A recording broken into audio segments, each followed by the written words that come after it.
What's up, YouTube? Tonight we have with us MosesFrnchToast. He's a variety streamer here on twitch.tv. A ton of fun. But tonight, we're going to talk about something else. What's up, guys? No, today's episode, we're going to have MosesFrnchToast. He went to go get some water. But as you know, I'm David. We've got Jake and Kyle here. We're going to have some fun. We're just kind of waiting. Where's he's got Sonic back there? Who doesn't have Sonic? It looks like that controller all the way down on the left. The controller all the way down on the left. That looks like maybe a Xbox Pro controller. Maybe. I like the Doctor Strange up on the top shelf. He's got the original starter Pokemon all the way down. I'm the actually gonna have to edit this episode. That sucks. Or just leave this in. Leave this in the YouTube video. Wow. I should just Dylan it up. What else is there? Yeah, the Doctor Strange. All right, welcome I'm back. Oh. And like I said, guys, we have MosesFrnchToast. It wasn't just a chair interview. He just gets up Hello. Oh my God. Hello. Moses had to go, but I'm the chair, and I'll be here for the duration of the interview. Best interview ever. I'm the real streamer here. Oh my God. I'm the true streamer here. The So- streaming chair.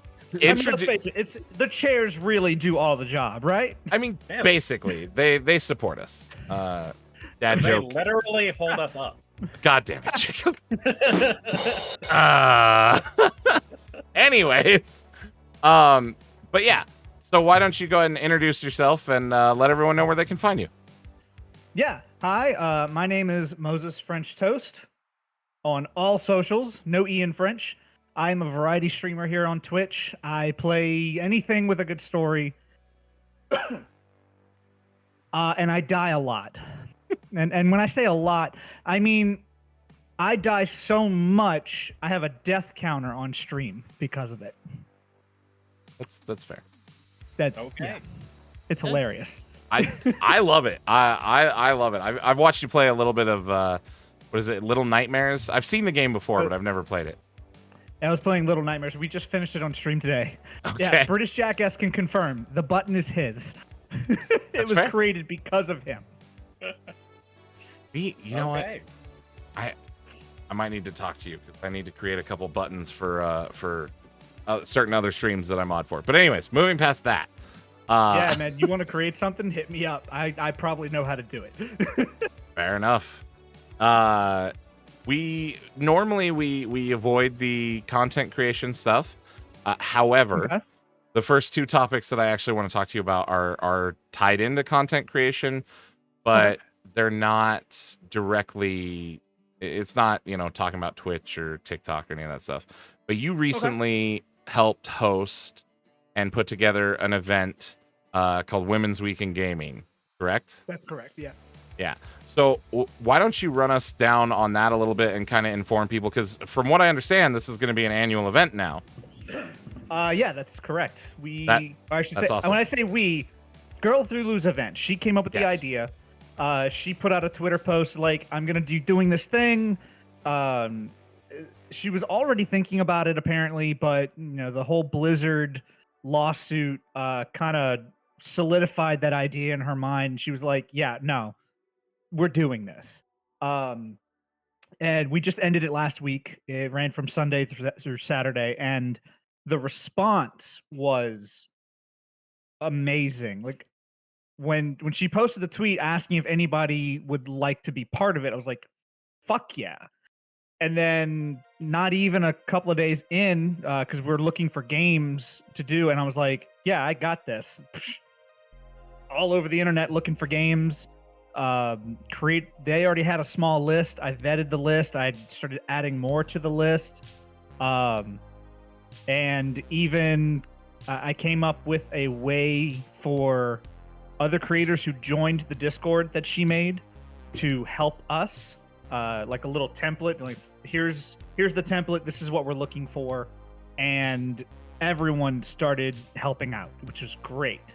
That way, it wasn't all on our backs, because it's a lot of work. But the amount of people, like, I personally expected, maybe 5, 10, even 20 people total to join in. And we had well over like close to 150, maybe 200 people in the Discord. About half of them were all creators. Right. Participating in the event. And it was just awesome. And yeah, we are going to be doing that again next year. I don't have dates, but probably the same week. I don't know. We may push it forward. That's not something we've talked about yet, but we are looking to we're going to be reaching out to sponsors and stuff to try and make it an even bigger deal. Where we go with it, I don't know, but we're definitely going to go somewhere with it. It's grown legs and it's walking, and I'm really happy about that because it is something that needs to be talked about. There's so many video games out there, and you don't realize how many of them had women in lead roles, or they were created or designed by women. Yep. It's just amazing because men dominate this sphere. And I lost my train of thought and where I was going with that, but yeah, I mean, this is a conversation that all of us have had over and over and over again. And especially here on Twitch, men dominate the gaming sphere, and that's kind of sad considering how many women play, create, design, write, and draw video games. Right. Like, it just blows my mind that we're not lifting these particular groups of people up more than the men. I got to thinking the other day, whenever we watch E3, which, I guess people don't really do that much anymore, but I was gonna say, yeah, now we just read the articles afterwards. Yeah, I remember the heyday. E3 used to be like the pinnacle of gaming content every year. Yeah. And I've been watching E3 for the last decade or so, and I remember looking back, almost every time a AAA title was announced, there was a man on stage. Now, that's not necessarily a bad thing overall, but when almost every single game comes out and it's always a man on stage showing it, playing it, talking about it, where are the women? When Ubisoft brought out, what is her name? Aisha Tyler, I believe is her name. She voiced Lana on Archer. Yeah. The moment Ubisoft hired her to be their host, and she was their host for like 3 or 4 years straight, as soon as she walked on stage, I was like, fuck yes. Because not only does she have a presence, she is a presence, and she's amazing, and pushing that boundary of men dominating the sphere, and you put someone like Aisha Tyler front and center, who just breaks through that glass and brings it all to the stage. It's just, I love it. I fucking love it.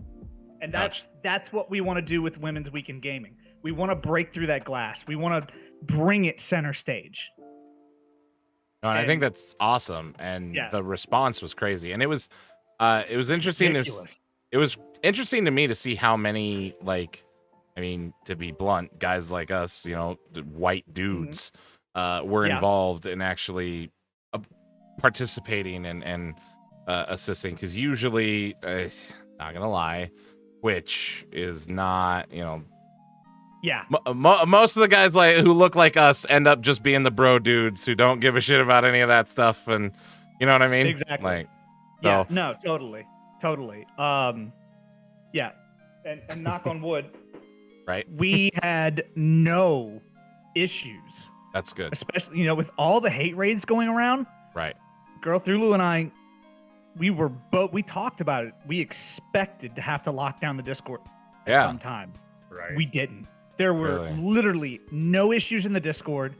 A couple, aside from a couple of people who just didn't follow the straight up rules about what you could stream Right. during this week. Because like, if you're going to be part of the event, you're part of the event. It's not a 1 foot in, 1 foot out type of thing. You're either in or you're out.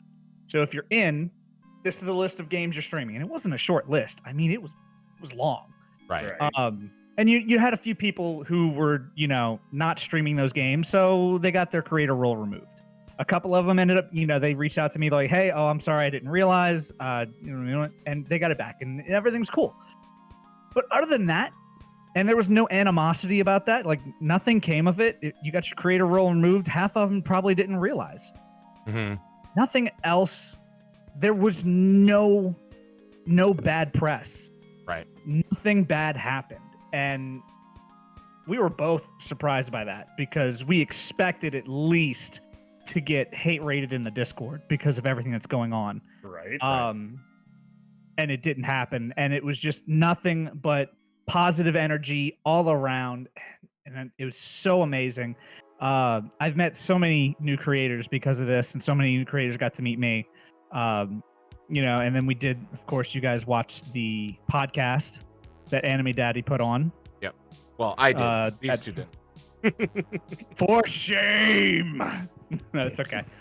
I'm sure you can catch it on his VOD. If he ever edits it. Touche. We're calling you out, Anime. We're calling you out. He's lurking. Probably. He's lurking. Usually. And we got to bring on some women creators, some women devs for that, and I can't stop being amazed at how awesome last week was. It just, I want to say it leaves me speechless, but I keep talking about it. I get that response though. It's why I wanted to bring it up real quick, because I think it's something that is incredibly important.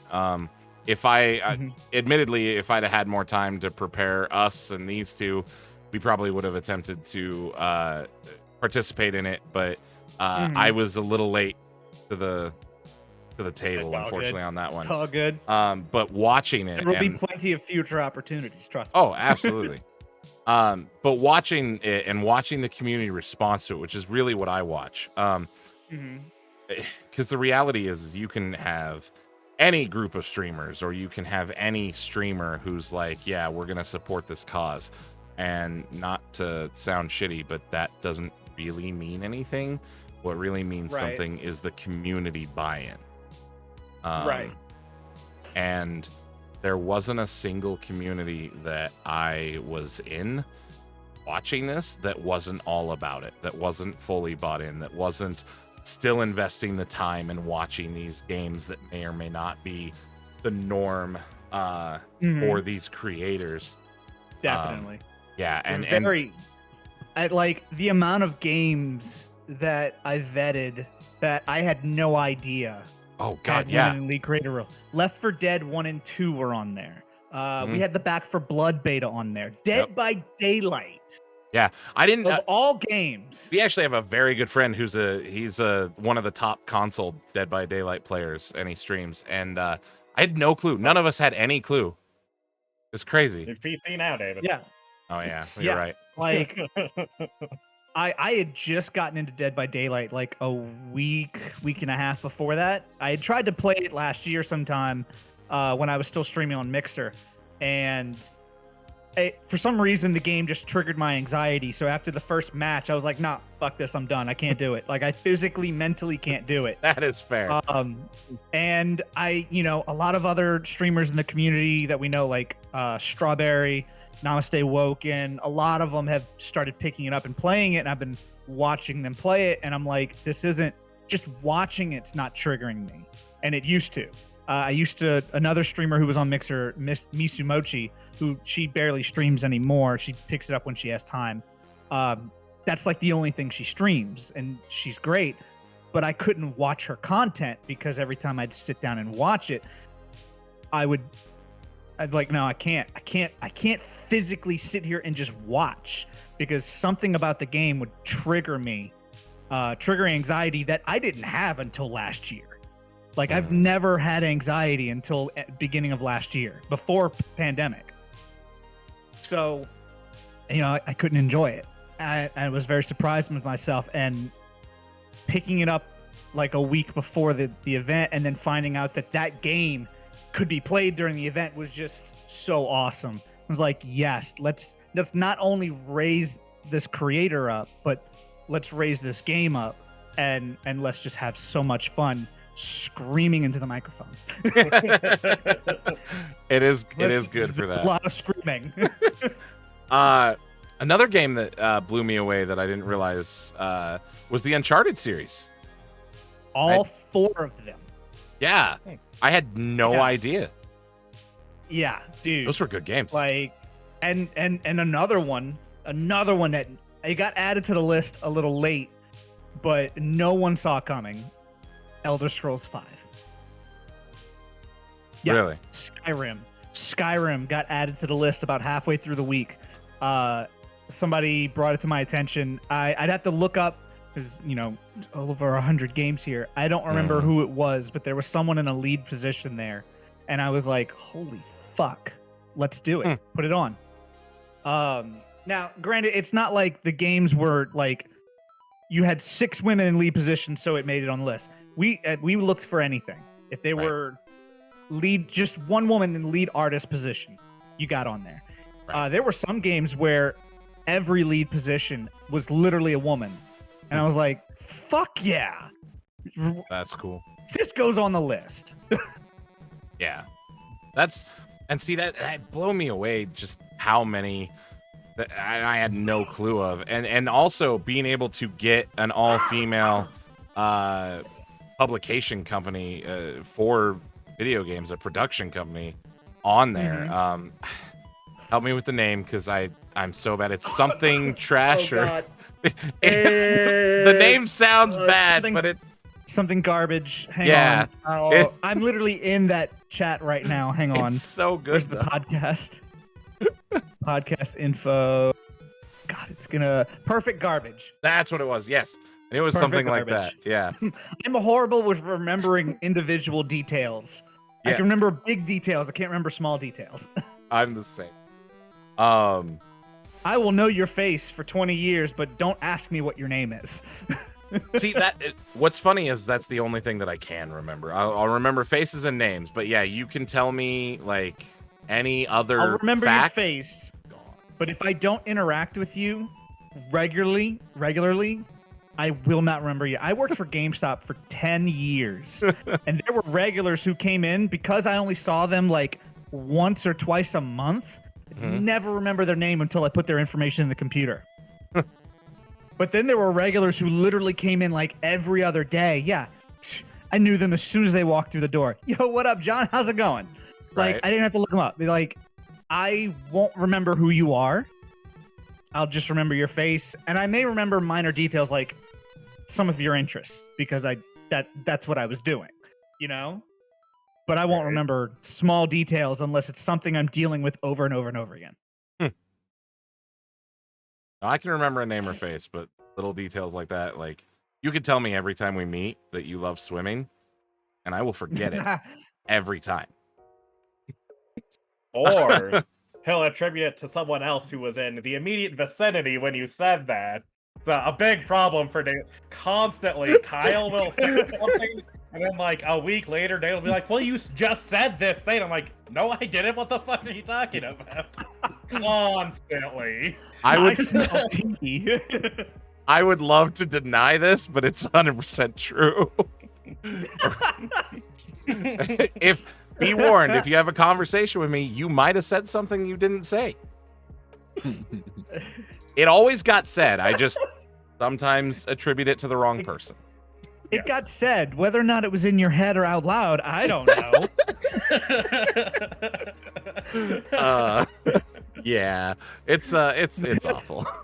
but no, I'm glad we had you on, and I wanted to talk about that and kind of give a moment to highlight that again. I don't want to go into too much depth on it right now, but definitely closer to time of you guys doing that again. I'd like to bring you or Girl Thulu on and definitely give it some more air. I think it's something that everyone should be talking definitely. about. Oh yeah. I think everyone in gaming, not just Twitch, I think everyone in gaming needs to be aware of, not only how we treat women who game, but also women who create and women critics, because that's a thing too that everyone just suddenly forgot about. You couldn't be a woman or a woman. You couldn't be a woman and be a critic for games. Right? Yeah. Because Without constant harassment. which is bullshit. No, I agree. It's Gamergate all over again. Yep. It is. Yeah. It's well, especially what we're dealing with now. It's literally just Gamergate all over again, and it's so stupid. Yeah, I hate it. It's I can't stand it. Like, there's no reason for it. Like,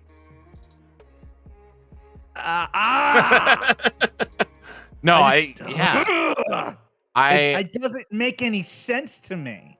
It's very frustrating. It But makes me want to punch something. if we can be I'm not part a violent of person outside of video games. oh, I'm not a violent person, but can I punch you? Like, Can I please punch you in the face, please? just one time. look, at least you asked for consent, right? Oh yeah, consent is key. That's basically what boxing is, right? Just consensual punching. I mean, yeah. Excuse me, I'm gonna punch you in the face. Is that okay? Cool. Let me wrap my hands real quick. Yeah, Oh, that's pretty much it. Yep. he's not wrong. I mean, But as amazing a topic as that is, I do want to move to the next thing, unless you guys have a question about that. Jake, We can move on. just to wrap it all up, we haven't completely started for next year's thing. Obviously, we're just coming off of this year's, but we do have some ideas, and we're working on big things for next year and years coming. So definitely look out for that in the future. heck yeah. I don't know what we're gonna be doing. But we're gonna push the boundary. I know that much. So it's gonna be awesome. Heck yeah. Yeah, make sure to look forward to that, guys, because I know I am. The next thing that I wanted to talk to you about real quick that kind of is in that content creation space before we move away from that. You are a list person, I've begun to realize, which my cousin will enjoy because he makes spreadsheets about nothing. I have a spreadsheet for today's shenanigans, David. I bet you do, Jake. I bet you do. But I know you are compiling a list of playlists for streamers for DMCA free music. DMCA free music collection. Yep. What inspired you to start that? Because most people that are involved in that are generally trying to produce their own music and make a profit from it. And I'm not. I could give a shit less about the money. It's not about the money for me. I'm not making a single penny. I don't even make part of a penny. The issue is there's a lot of DMCA free music out there, and there are a handful of services. You've got Pretzel Rocks, you've got Monster Cat, you've got Stream Beats, which is technically free, but it is kind of a service. Monster Cat, in order to play their music, you have to spend $5 a month. Pretzel Rocks, I think, is like 10 or 15. You got the Twitch soundtrack, I think it's called, which is free, but is still also not completely DMCA free from what I'm told. Like, there's random songs that have gotten people nicked. Now that could have just been issues at launch. What was that, last year? Earlier this year? I don't remember. I think it was end of last year. Something like that.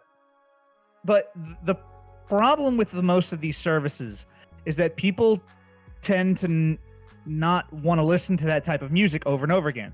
You got lo-fi. Lo-fi is great. It's chill. But how many streams do you go into and you hear the same lo-fi songs? And it's just, you're getting sick of it. Yeah. I love Stream Beats. Harris Heller is a fucking genius, and I can't wait to see what he's got coming. But I can't tell you how sick of listening to Stream Beats music I was when he finally got around to, I say got around to, when they finally finished the Stream Beats Originals, which is basically a rock album. And I listened to that on like repeat for like a week or two because it was just so awesome. But there's so many artists that are independent and want their music heard that don't have a way to get it out there. And no one's asking, hey, you're independent. Do you mind if I play your music on stream? Right. Because if I'm using Spotify, they're making money off the plays. Now, yeah, the biggest issue with it is that they're not making money. And this is what the issue that the labels have. The people listening to it in stream, the chatters, the viewers, they're not making money off of that. But the artists don't give a flying fuck about that. Only the labels care about that. Yeah. The artists care about people hearing their music and going, oh, these guys are good. Let me go listen to them. And I've got I don't know if you noticed, every 2 to 5 minutes, I created a Nightbot command that's connected to Last.fm. And every few minutes, whatever song is playing pops up in the chat. I could have used like an on-stream tag where like Harris used to use. I don't know if he still does. Where every time the song changes, it automatically pulls it up. But I just don't want it on screen. Right. Because when I edit my stuff down, if it pops up, that song is not playing in the background. Right. So unless it's in a really good spot that I'm not going to use, which is very rarely anymore, it just gets in the way, unfortunately. Fair enough. Such is life. Yeah. But, letting the chat know, like, this is the song you're listening to, and then they can also click on it, because I think it's clickable. I have to double check that. Or they can just look it up on Spotify. Right. But I had the idea, I was like, when I put the initial tweet out, 3 people reached out to me. Immuno, which is an artist who does kind of what Harris Heller did, create their own music or have it created and they add it to their own collection. Laser Dice, who is an artist who primarily creates his own stuff. He's got lo-fi, EDM, all sorts of stuff, synthwave, all sorts of stuff. And all of that is amazing music. But it's also the synthwave stuff. Or it's also the stream beats type stuff. Right. Which we're all using, but it gets old. There's only so much synthwave, lo-fi, EDM that you can really listen to without getting bored.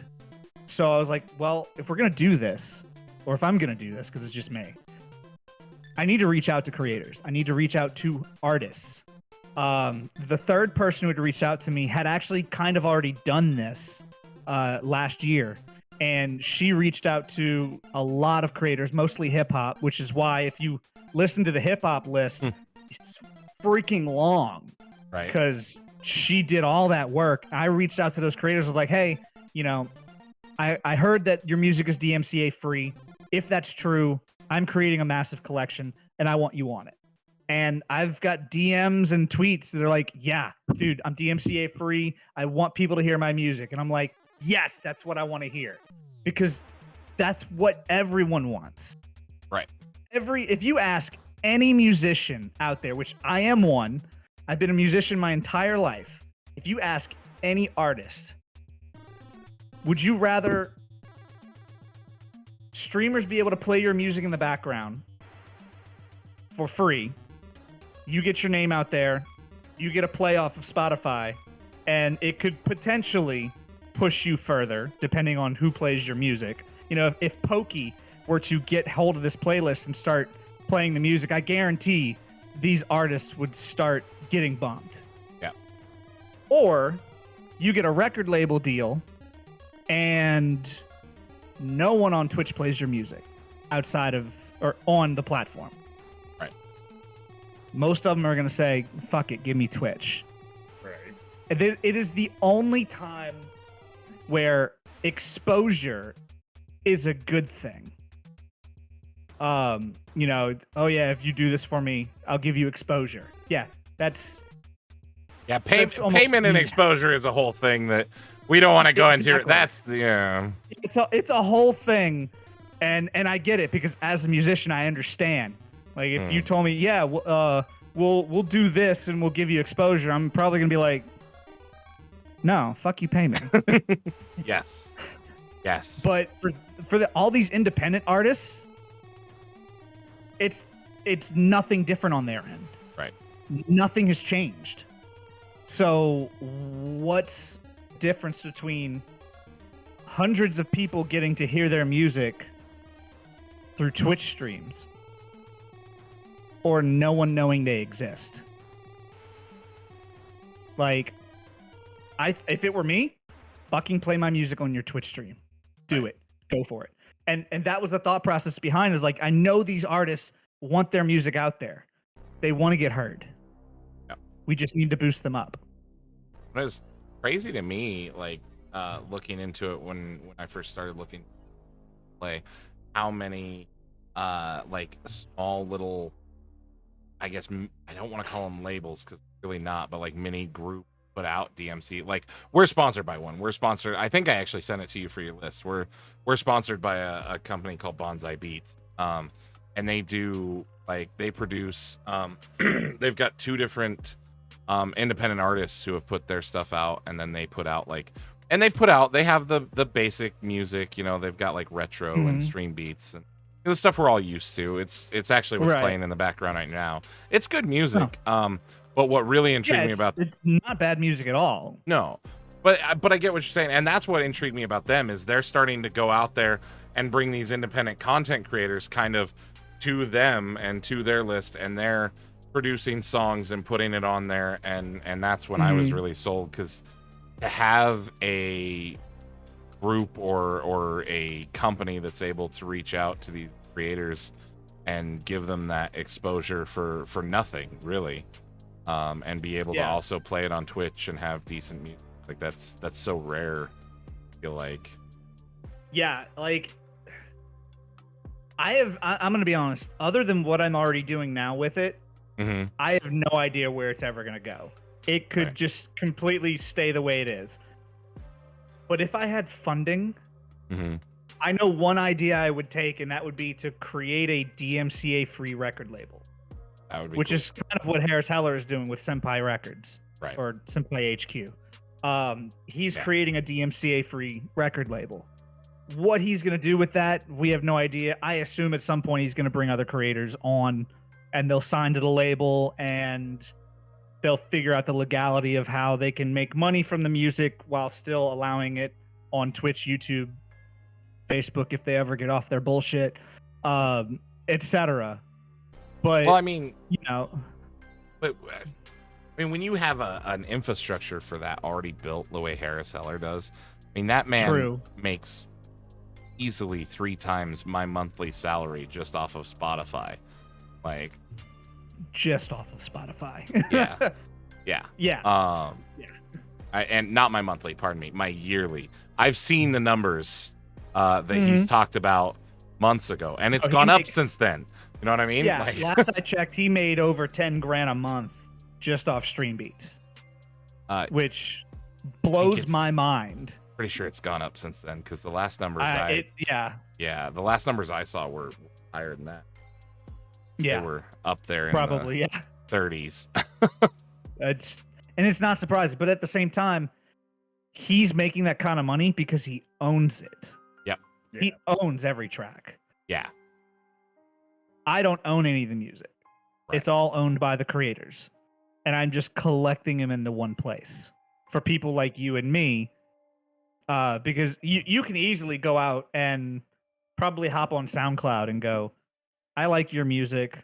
I'd like to play it on the back of my stream. Yeah, sure. Go ahead. Okay, cool. Then you have to do that with another one and another one and another one. And you're putting in a lot of work to build your own personal playlist. And who has that time? Exactly. Clearly, I do. Yeah. Clearly, I have too much time on my hands. Hey, I appreciate you for it, because don't like my TikTok. Hey, ever since you sent me that list in the DM the other day, I've been looking at it because dude, I don't have time for that stuff. Like, I work full time. We create almost actually over full time. I put at least 40 hours into this on top of my day job. So I mean, Jesus, yeah. What is time? that's awesome. It's a human created construct. Yeah. Yeah, but yeah, like the whole thing was just like, and I kept seeing tweets, like, and I'm seeing more of them now. Insert person's name here. Does anyone have any DMCA free music? I'd like to kind of change it up. And what they're not saying is, I'd like to change it up because I'm sick of listening to the same shit. It's Right. not shit. I'm just using that as a No, term. yeah, you're good. Like, I'm sick of listening to the same fucking music over and over again on stream. I'm so sick of listening to lo-fi. I'm so sick of listening to synthwave or basic EDM. And I love EDM. It's one of my favorite genres. But you can only listen to so much of it. Yeah. Before you just explode internally. My baby right now is the rock playlist. Because you very rarely find music that's rock and has lyrics to it that you can play on stream. Yeah. If you go look at the YouTube, because YouTube has a DMCA free list of music, and there's a lot of really good stuff in there. They don't really, last I looked, they don't categorize it properly. I'm big on categorizing. I'm seeing that smile. Mr. Spreadsheet over here. Oh yeah. If you saw my movie collection, my digitized movie collection, like you'd probably jizz your pants. It's beautiful. But like, it's hard to find these artists. They're out there. There's thousands, if not millions of them. They want their music heard, and I'm looking for all of them. And I'm gonna fucking Pokemon this shit, and I'm gonna collect them all. I like it. So keep an eye out on that, because and if you follow the Twitter page, every time I get a new artist, I highlight them. The day I add them in, I highlight them. I let you know, like, hey, this is the song I'm listening to right now from them. This is great. You can find them on this playlist. Right. Which is great exposure for them because, hey, someone's talking about their music. It's not just, hey, just added a new artist to the playlist. Go listen to it. Well, who did you add? You know? Yeah, like there was an artist. I found them. There's two artists I found that day completely by accident. Was not even actually looking for anyone. Spotify screwed up, and for some reason, instead of playing my playlist, ended up starting a radio channel. I know, it was weird. I don't know if I just didn't have shuffle and the playlist ended or what, but the first artist that came on was called We Are Red Hook. And they, if I remember correctly, they are an Australian rock band, 3-piece. And as soon as the song started, I was like, who the fuck is this? This is what? I had to go look them up. I was like, I clicked on their name. I was like, who owns this? I got to find these people. I need them. I need them now. Right. And I found them. It took a little doing, but I found them on Twitter. Reached out to them, and I was like, look, I just found you on Spotify completely by accident. I'm doing this thing. I'd love to have you on. They were one of the first rock groups. Actually, they might have been the first rock group that I put on the playlist. And other than Stream Beats, because, you know, Stream Beats was already there. Right. But it's Stream Beats. Yeah. We love it. We love it, but we're sick of hearing it. Not that I don't put it on repeat almost every day. I don't anymore because we're sponsored by a competition. But yeah, no, I get what you're saying. They were my most listened to band on Spotify in 2020. Yeah. And it's been a cycle ever since. Like, I keep finding new artists, and the rock artists are the ones that are the hardest to find. And Spotify doesn't make it easy, because when you put in a record label, when you're self-publishing, you literally just write in any bullshit. Yeah. Yeah. And there's so many record labels out there. I have no idea unless it says Warner Brothers or insert famous record label here that I can't pull out of my ass right now. You know, Yeah. when it just says like Fun Music Inc. What? What is that? Is that real? I actually had to Google a few, and I was like, I still can't tell if this is real or not. Yep. So that seems right. like it's definitely difficult. It's definitely a task. I was definitely not up till almost 6 a.m. looking through Spotify music the other day, trying to find new artists. But Oh yeah. No. yeah, like it's just going back. I've rant. I'm sorry. No, you're Going back fine. to the original question, it was just something that I knew I was sick of listening to the same stuff over and over again. And I knew that there were artists out there who not only want their music heard, but they want their music played in stream backgrounds. Like there were, I know plenty of artists in Baton Rouge and New Orleans who years ago I would talk to. They were like, yeah, dude, it would be so cool to have someone like Ninja or Pokey or God help me, somebody actually told me Keemstar once. Play my People music still in the talk about background. him. Dude, I have him blocked on Twitter. I don't know what he's doing anymore. Like he went off the rails about some stupid shit like last year, and I was like, nah, block. I'm a nobody, and I'm blocking you. I don't want you to know who I am, and if you ever find out, I've got you blocked. But yeah, you know, exposure. It's like the term influencer or networking. It's kind of a red flag term these days. Right. But it's not always bad. It only has one little niche where it works really well. Otherwise, it's fuck you, pay me. Yeah. And that's what I want to give to these artists, because I know if I had a band right now, I've tried to start numerous bands back in the day that never panned out. Most of them never went anywhere. If I had been able to create a band and it started touring and making albums and we were independent, I would want somebody to contact me and be like, dude, I've got this playlist. It's going to be, your music would be on it, playing in the background of Twitch, Facebook, and YouTube streams. You wouldn't even have to finish the sentence. I'd say, fuck yes, put us on it. Put us on. Have you done it yet? What are you doing? Fucking put us on it. Yeah. You know, and like when I reached out to Red Hook, they were like, dude, yes. God, yes. Do it. And they were literally, I think they were on tour at the time. They may still be on tour. And it, you know, they want the exposure. We want the music. Yep. It's a win-win situation. Yeah. It's that simple.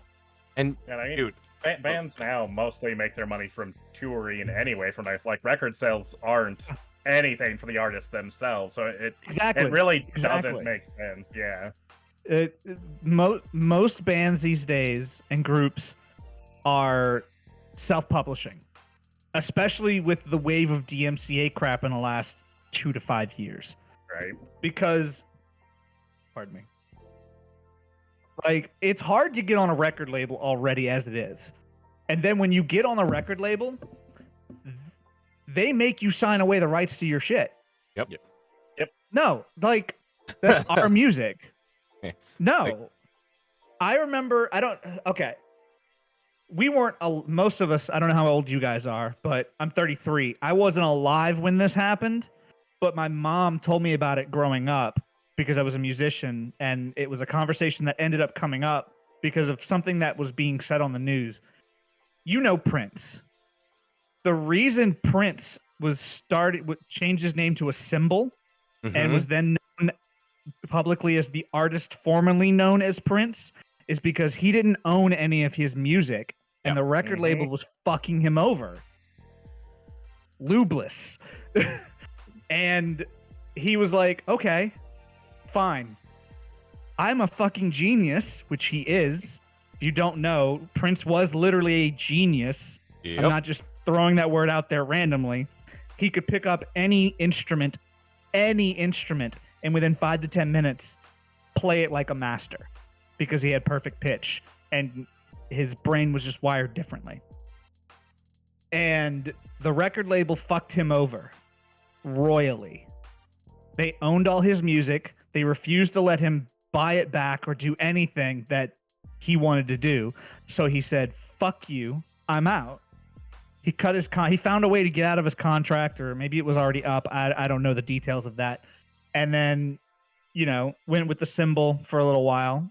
And eventually, I want to say it was in the 90s, mid to late 90s, maybe early 2000s, he was finally able to work out something, or a lawsuit panned his way or something. I don't know the details on that, but we started calling him Prince again because he was able to get things going. But that's what record labels do. They take music from you and they ring it for every dollar possible, run you through the ringer tour after tour after tour. There's so many musicians who burn out just because of that alone. You're on the road 24/7. You stop, you do a show. Maybe you have a day or two off, but half the time, a lot of these musicians who are big, like Linkin Park, literally anyone who's a quote AAA musician, where they're selling stadiums. Stadium tours are shitty. They suck because they're barely getting any sleep. They're sleeping in shitty beds in the tour buses. If you've never been on a tour bus, it's not something you want to live in. A couple of days, okay. A whole year, 2 years. Some of these tours literally last a year and a half to 2 years straight. They go home for holidays, birthdays, and they're gone. They're on vacation for like a day or two, and then they go right back. Yeah. They finish a U.S. tour, then they jump countries, and then they come back, and then they go back again. It's like they literally get ran through the ringer, and they make barely any money off of that. Yep. Because the record label makes all of it, and they get a back-end cut of an X amount that was agreed on. Yep. So, I mean, this tour netted $10 million. Each member of the band got $1 to $2 million, maybe. And the record sales, because everything went digital, are dismal because of and they make almost nothing. Services. Yeah, and they make almost nothing, if anything at all, on the streaming of it. The record label owns so much of it, and they're the ones who publish it and produce it on that streaming site, that the artists don't see a dime. They don't. Yeah. They don't. And one play is like a tenth of a penny, or something like that. A fifth of a penny. Like, it's not one play of a song isn't even worth a penny. Really? Really? Okay. Yeah, it's record labels these days are just shitty for artists, which is why so many artists are self-publishing. Yep. Because then they not only do they own their music, they also make full profit off their music. They make all the money, and then they divvy it up how they need to. They take that money and they go get an album. They take that money and they buy groceries. And that's what makes it so dangerous, though, for those of us on Twitch. Like, I know there's the people on TikTok who have come back lately who are like, DMCA doesn't exist. There's no such thing as live takedowns. First of all, dummy, no. This is how newspapers save themselves, is they went digital. Guess what? Record labels are dead. They've saved themselves by going digital and owning every piece of digital media associated with their titles.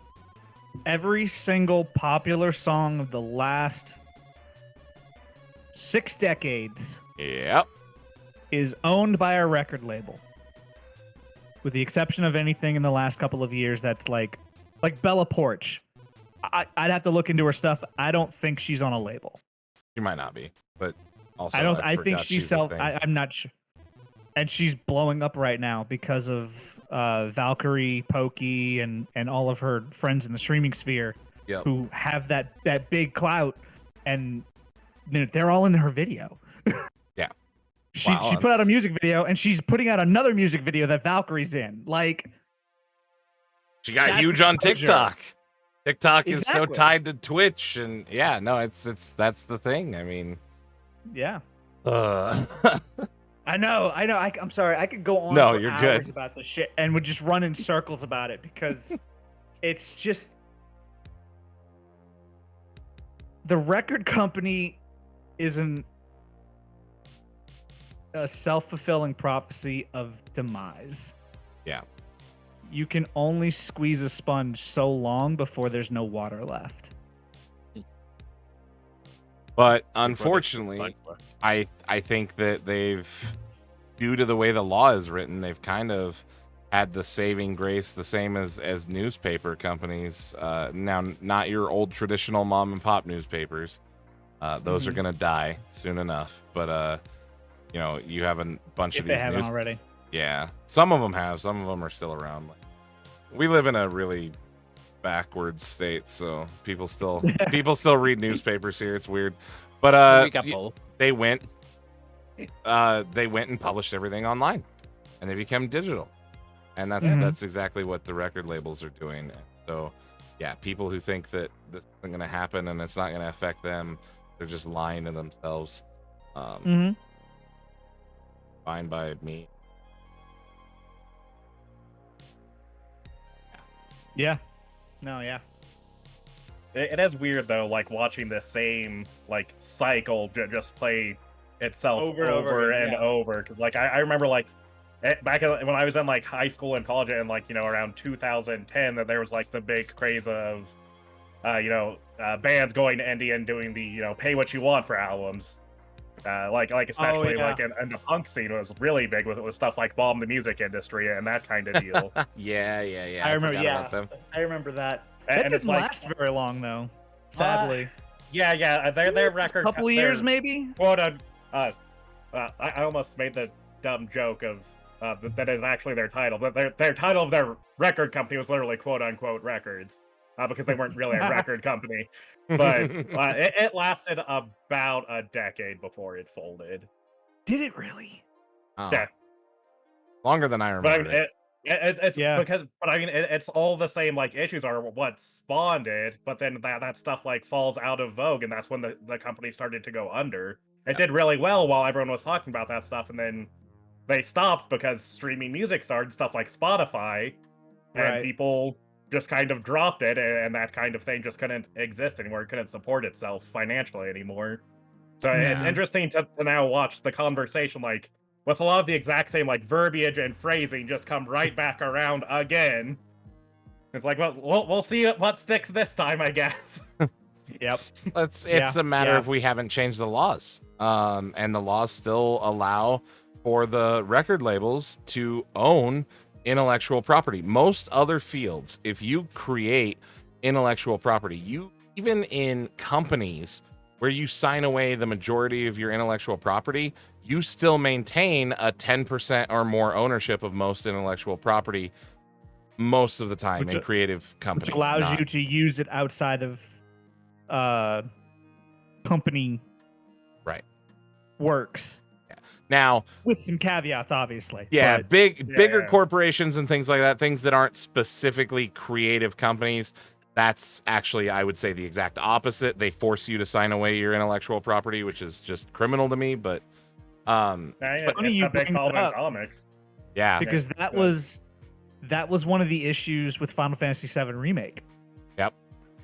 Final Fantasy VII was on the back burner for getting its remaster, remake, whatever they were planning to do for over a decade because of the one artist who created most of the characters, and he owned 100% of those characters. Yep. And because they wouldn't do what he wanted to do, the way he wanted to do it, he was like, no. No. And was that Nomura, I think, who owned it? Was it Tetsu? I believe so, because Tetsuo Nomura came in on set, and so I assume so. Yeah. So, and he was the original director and maybe creator. I don't know if he had the creator title, but I know he was the director of the original. Yeah, I don't think he's. Look at the credits. I don't think he's on the creator title. But he definitely. I believe for 7, he was just credited as a character designer. I believe. I could be wrong. It's been a while Yeah. since I've looked into this. I'd have to Google It it. would actually make more sense as well because of how long ago. I mean, it was 97, so that would actually make more sense. And he would have been character designer, so he designed the characters. Yeah, and I remember reading the leak information about. This is before 7 Remake was even a thought in anyone's actual head. Like probably 3 to 5 years before, there was an information leak about why 7 wasn't getting remade because it was coming up on an anniversary, I think. Yeah. And something came out about a conversation where I guess it was Nomura who said, I only want to do this if I can get the original team back because they know what the fuck they're doing. They created this. We're not going to go through this whole thing of, we're doing a remake for the sake of a remake and then completely lose the original's heart, which is not what happened with Remake, which is great. Yeah, it changed up a lot of stuff, but the heart of the movie, the heart of the game is still there. Its soul, its meat is still there. As a person who has beaten the original 7 different times, it's still the same game. It still gives you the same feeling. They're just fleshing out more of the story that was hinted at before. So as a total nerd for that game, it makes those of us like me over here just absolutely ecstatic. So Same. Yeah. I want it on PC. Square, put it on PC. I don't care about Xbox. Put it on fucking PC. They will, but for some reason the fonts will all be wrong and it'll look worse.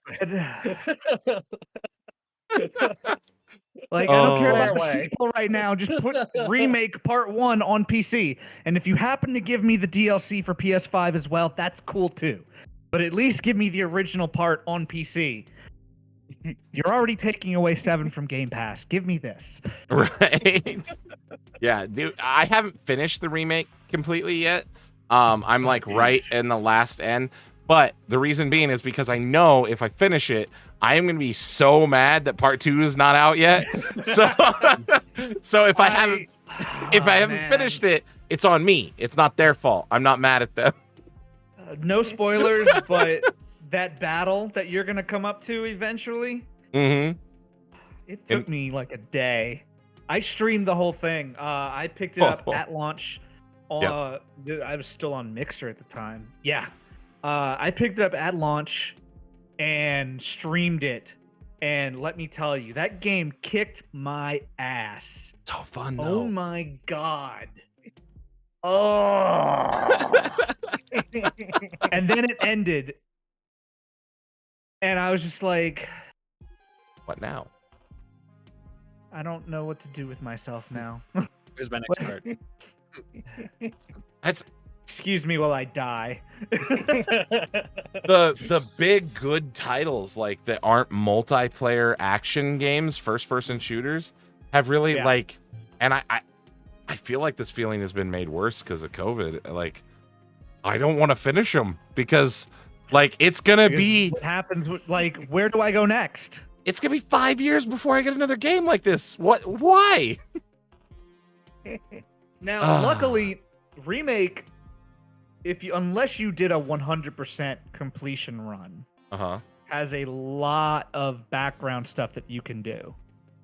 Like, there's side quests, and then there's like smaller side quests that are hidden, which is really cool. There's so many little Easter eggs from the original game that they put back in there that you have to hunt to find. Yep. And some of them trigger. A couple of them trigger achievements, if I remember correctly. A couple of them just trigger little conversations. Right. There's a character from the first game that you run into randomly. In the original game, he was in a bed, sick, in the slums.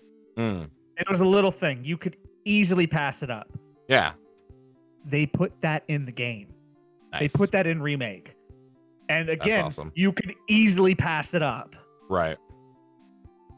But then again, you could find it. Yeah. And you could, if you played the original game and you did that small, itty bitty little side quest where you healed this person with, I don't remember what item it was. It was probably a potion, because it's always a potion. Yeah, I know exactly what you're talking about. I don't think it was a potion. I think it was wasn't a Phoenix Down. I think it was a remedy. I think you had to get a remedy and take it to him. But yeah, I know exactly where you're talking about. Yeah, they put that back in remake. That's awesome. And I was just, I ran across it by accident. I was like, you've got to be fucking kidding me. Really? This is like, after I played the game the first time, I made sure to go back and do that. Right. Like back in 98, 97, when I got the game originally, I made sure every playthrough to go back and do that, because why not? Yeah, no, I completely understand that. As a person who has spent 8 real hours in the Golden Saucer, in one day, only 8? Only 8? in one day as a in child, one day. yeah. No, if you tallied up my Golden Saucer time, I would be embarrassed, but also very proud.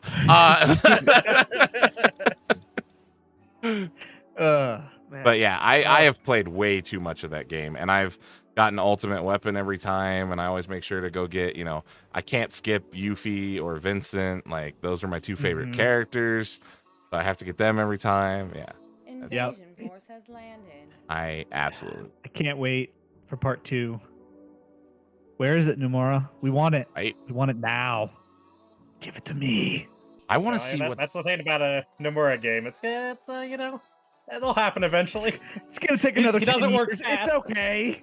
I'm gonna be 50 telling my sons about this game and be like, in my day, this guy had spiky hair and blocks for hands.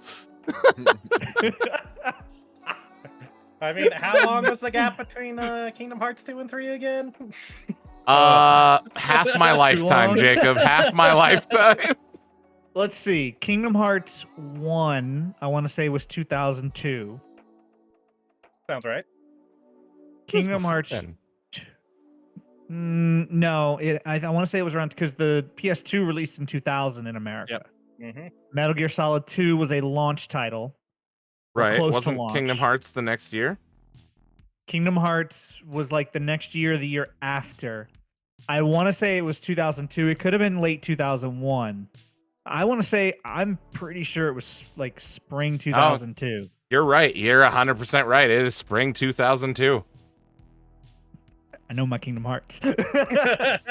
I knew I was way too much. I'm not embarrassed to say I beat that game with and without cheats well over 20 times. There were cheats for that game? I had a Game Shark Pro. Oh, yeah. Oh, I forgot about Game Shark. Dude, like, I would never use cheats for the online games.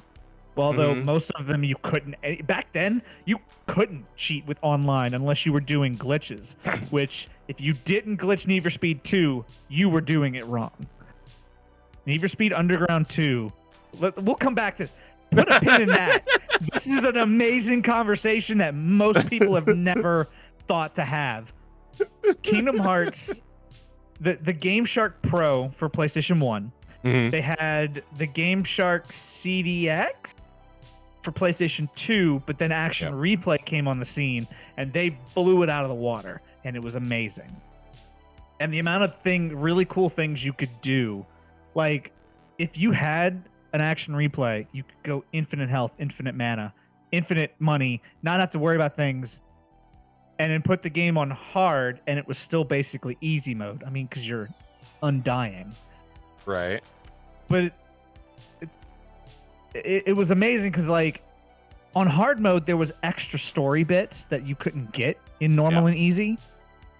And the game was hard enough as it is on normal. That was back in the day where their easy mode was like child, but normal or hard or extreme, you got your ass handed to you in every version. And the harder the difficulty, it was like Dark Souls with Disney. Disney Souls. Jake's brother and I grinded Sephiroth on the highest difficulty Sephiroth. and Oh beat my god. and beat him on the highest difficulty. I was 11. I beat Cloud straight up, no problem. Not Right. easy. I learned his dodge, his dart mechanic, Mhm. and I beat him straight up, no problem. It took me over a month to beat Sephiroth Mhm. straight up. Oh yeah. And even then, I'm pretty sure I had less than 10 HP when it ended, and I got lucky. I think- remember beating it and going, "Holy yeah!" I think Never it again. took Willie Never and I a month to do it on normal, and then I think it took us. It took me. I don't remember how quick. Willie did it faster than I did. I did it in 6 months, I think. 6 or 7 months. I beat it on extreme. And I can't do that Jesus. now. I can't No, do I that can't now. do that now. I can't do it. Like, I love Final Fantasy VII. I love Kingdom Hearts. Mm-hmm. They are two of my favorite franchises. They're pretty good. It is hard as hell for me to go back and play any of them because they're so I can't mentally keep myself in a mindset of wanting to play it because there's so much to do all the time. More so in Final Fantasy than Kingdom Hearts. And Kingdom Hearts spoon-fed you where to go for the most part.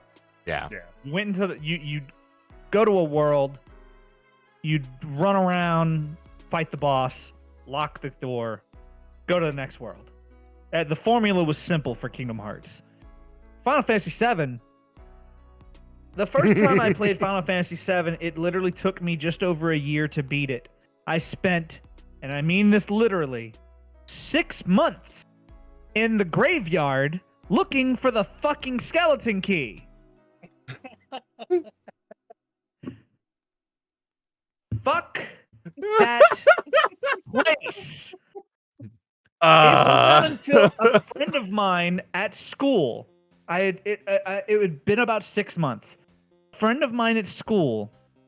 We got to talking about the game because he had it too, and he opened up his book bag and pulled out the fucking strategy guide for the game. Why he had it on him, I have no idea, but he had it with him, and I was See like, the art in that book? It was amazing.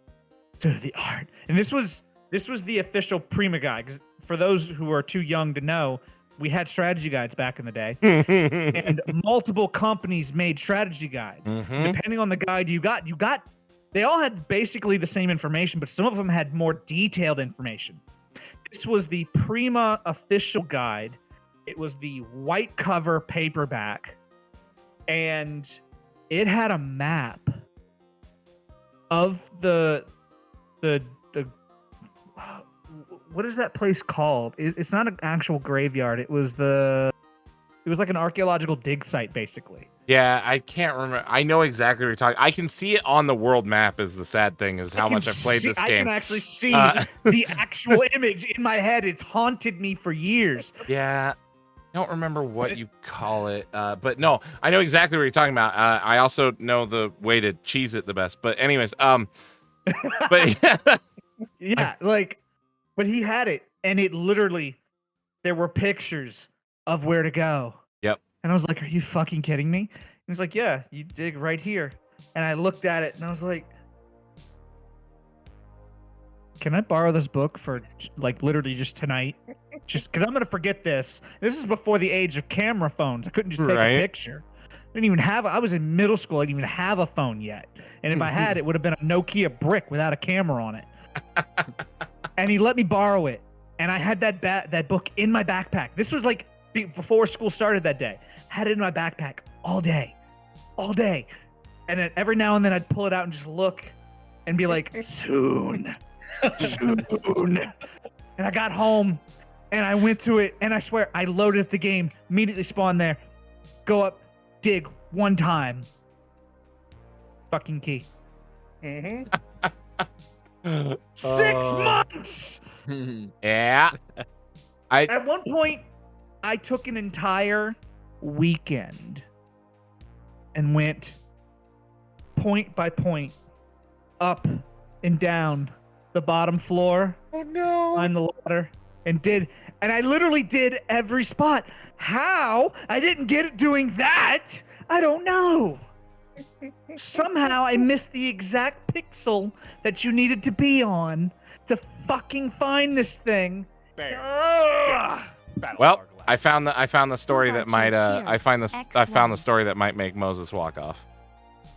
My Uh-oh. very first time playing through, I had never actually played Final Fantasy VII yet. This wasn't even my run. I was playing for Jake's brother Willie. Uh-huh. I got I it was first about try. to bring this up. I Yep. got it first try. I literally I walked remember right my to brother it. being mad for the same reason, yeah. No. Randomly. What the fuck? Ain't nobody got time for that. Fuck you! Yeah.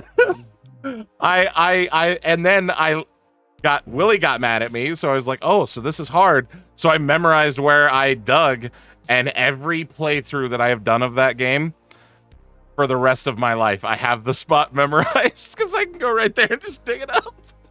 What's funny, I know where it is. Mm-hmm. Okay, so I started back on Mixer. I decided to, but this is before the remake came out. Okay. I started to start playing original on stream again. Oh. I didn't beat it. I got bored or Right. something came out or something. Something took my attention away from it. And I started playing it again, and I ended up getting to that spot. I looked up a guide online because I knew I'm going to have this issue again. I know I'm not going to be able to get it off the bat. But I know where, like, you climb up the ladder, and it's right there. It's right there. But I can never get it. You have to be, like, on that pixel.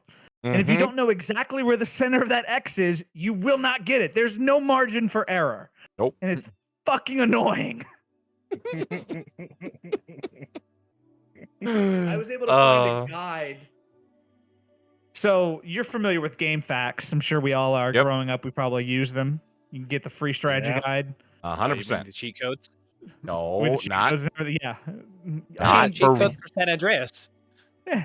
That's what I was Cheat about to codes. say for GTA, yeah. You Yeah. got the R2, Oh. R2, L1, L2, left down, right up. I know. You know what? You're right. GTA 3, we would randomly spawn tanks and just go murder the town. Yeah, you're right. You're right. Of course. Why Yeah, wouldn't yeah, you? Yeah. That's totally legit. Infinite money, invincibility, all the guns, CCC.com. ammo. Mhm. Not a sponsored stream. Right? Yeah. But you know, Game Facts. I mean, that Cheat CC and Game Facts have had cheats and guides since Yep. we were in elementary, middle school. Mm-hmm. I decided to pull up while on stream. I pulled up Game Facts and I found a 100% guide with the most rating. This dude in ASCII, ASCII, whatever, art, X marks the spot. I mean, it's literally drawn with dashes. And I'm like, yep, that works. Click, done it. First try. Dude, old school gaming was so, like, it's so crazy to think of now because, like, the things we gripe about now in games, like, oh, God. 11-year-old Ugh. me was like, shut the fuck up. That's called gaming. Yeah.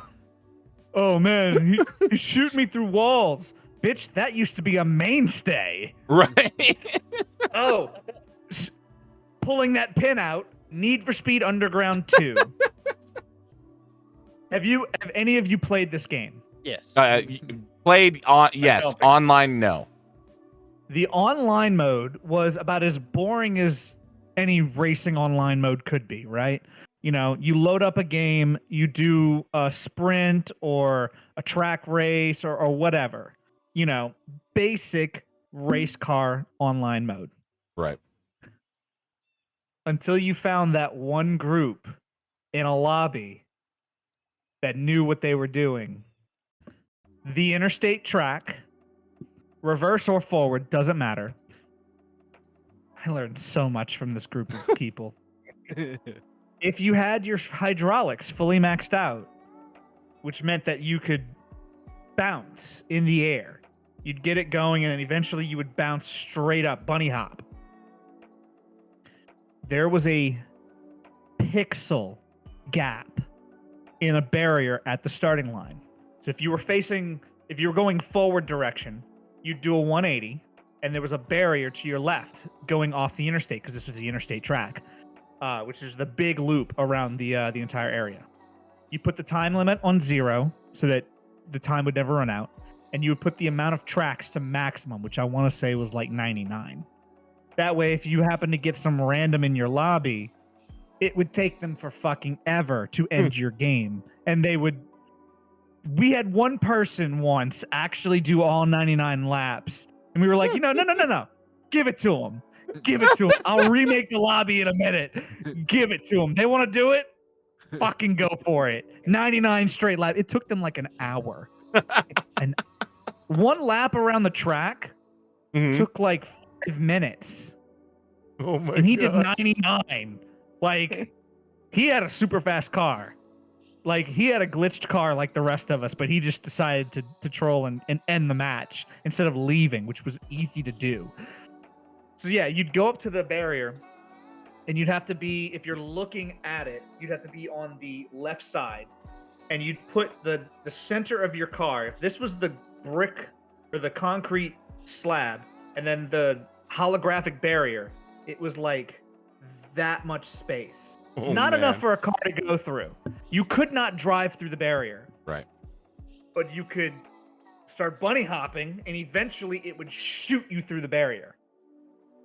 When I tell you, these devs created the entire open world and just barriered off individual tracks.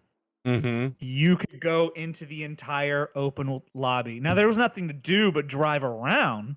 Right. But, back then you could black out your car and turn your lights off. And if you had a blacked out car with no lights on it, you could hide in a shadowy area and no one could see you. We used to play hide and seek for hours with cars. Like, it was great. There were groups who taught me there was a way to glitch your car. The Miata, tuned properly, normal tuning, could only go to 120 miles an hour in game. That's what it was programmed to do. But there was a way to do it where you would do your tuning, and your first tune would get you like to 100, 110, 120. And then you would save it. Not like a hard save, you just save the tuning. And then you would immediately tune again, and it would just overlap the tune. 200 miles an hour, 300 miles. You could get up to, I want to say it was 500 miles an hour. Could you imagine a Miata in a racing online match? Right off the line, 0 to 60 in a matter of a second, and then hitting 500 on a straightaway. Let me tell you, I never lost a race after that. Never lost a race. Bro. Whew. Oh. Every car, my Honda Civic did 300 off one tune at one point, and I was like, at one point, I decided to go all low end stuff, and then tune it, and I got my Miata up to like 150 to 200 on the lowest end equipment, and it went into a race and still waxed ass. I missed that. If it wasn't for the soundtrack issues, because I could turn the music off, but that soundtrack was the pinnacle of racing game soundtracks. You can't play Need for Speed Underground 2 without that soundtrack. You can't. I would probably break that game out because there are servers that you can tap into. That's awesome. But that's there was, crazy. The problem That's is awesome. that the game was never put on, if I remember correctly, the game was never put on PC. So Right. you'd have to either emulate PS2 or find a way to jack the PS2 into a server, which is not difficult. Well, it is difficult. It's not undoable. Right. But like, if you can emulate it, which is possible, it's very easy. I could do it on my computer already. You can get into online servers. You can glitch tune your car, and you can just destroy. And I might have to do this now. I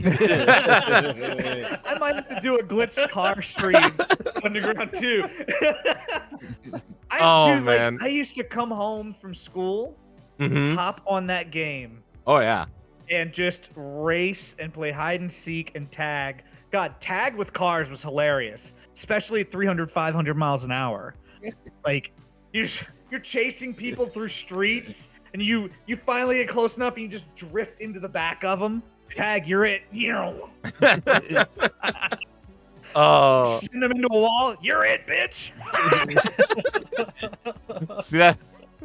For me, that was Halo elevator jumps and what was the other game that we used to break all the time? Been so long. We did a lot of Halo elevator jumps and just like because like only me and my buddy, who's also named David, weirdly enough, but we were the only ones who knew how to do the elevator jumps. So we'd do like zombies or like Michael Myers or like, you know, game modes like that where you could hide, and then we'd just jump off the map and just be standing up top staring at everybody and watching everybody else try to find us for hours. Was another There one. was the Rock and Blood Gulch too. Then Oh, the Rock was so Yeah. good. You could get inside of it and hide, and then snipe people. Yep. Oh my god. Nowadays, when you get a glitch in a game, it's game breaking. Yep.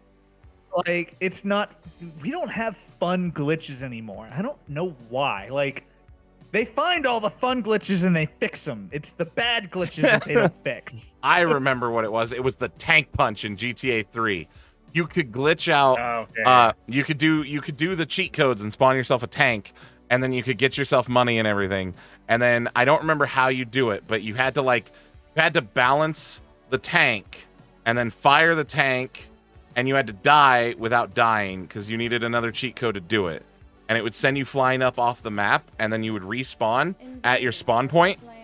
And now, whenever you hit the button to punch, it would register like you were firing the tank. And so you could run around and you'd punch, and you'd just see a tank bullet. Boom! So we would run around and just tank punch cops and stuff like that. Oh It was God. the most fun glitch. And yeah. Oh, wow. I never played GTA growing up. I say I'd never played it. I had downloaded an emulated version of GTA 1 on my mom's computer because my computer, I don't even think I had a computer at the time. Right. And GTA 1, if you've never played it, is boring as shit. Like, It's How awful. dare. oh God. It's a I don't- classic. It is a classic, but I actually don't know how back then that game spawned a whole franchise. 1 Because and 2 even were back awful. then- Those games Yeah, are but great. 2, if I remember correctly, 2 wasn't a top-down, a bird's eye view. Mhm. Yeah, it was. Like, was it? Yep. 3 is the Yeah, first and one 2 that both wasn't. were. Yep. Yep. Like 3 Awful. 3 did really well. London Mhm. even did fairly well. But like, how? I played it and I was like, okay, get in. Okay, motorcycle. Yeah, crash dead. What? Like, there was one speed and it was deathly fast. At some point, the emulation version I had actually had speed modifiers, and I got so bored one day. I was like, oh, you know, fuck this. Let's see how good I can get. Up, up, up, up, up. Oh max. no. Forward. I was galligating that shit. Crash. Flying for 2 minutes straight. But I never could. It didn't. The game other than that, I probably did that all in one day. Yeah. And it was like, yeah, this game is fucking boring. I don't see why people like it. Because it was. There was nothing to do. I agree. I assumed there was some sort of story plot there somewhere. I had no idea where the fuck it was.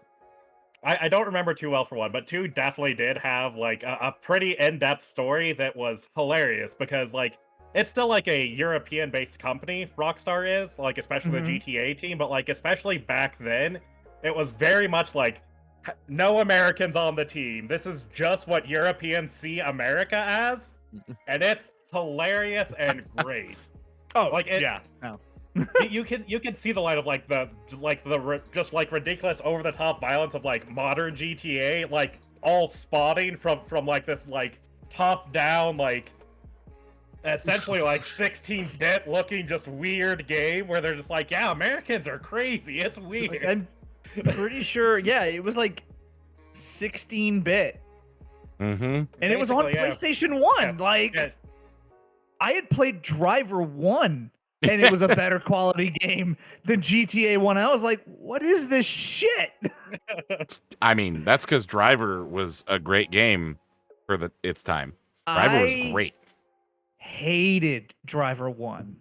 I fucking despised it. Driver 2, on the other hand, where I could get in and out of the car. It was a 3D world instead of... I've never liked driving games that were level based. That's fair. And by that time, I had already played Underground 2, which had I played Underground 2 by that time? Because Driver 2 was on PS1 along with Driver 3, which also was an amazing game. Fantastic game. Story mode was great. And the driving mechanics. I mean, it was 90s driving, so, you know, it was shit. But it was, at the time, it was amazing. And the funny shit that would happen was great. But, like, Driver 1, I had played Driver 2 first. And eventually I picked up Driver 1. And I went to play it, and the controls were shit. Like, just... God awful. They were not great. Driver 1 came out around when DualShock was already a thing. Driver 2 utilized the DualShock and sticks. Yeah. Driver 1 did not. So you're driving a car with a fucking D-pad that doesn't have angles. You had to make the angles. I remember it all too well. Like, how do you...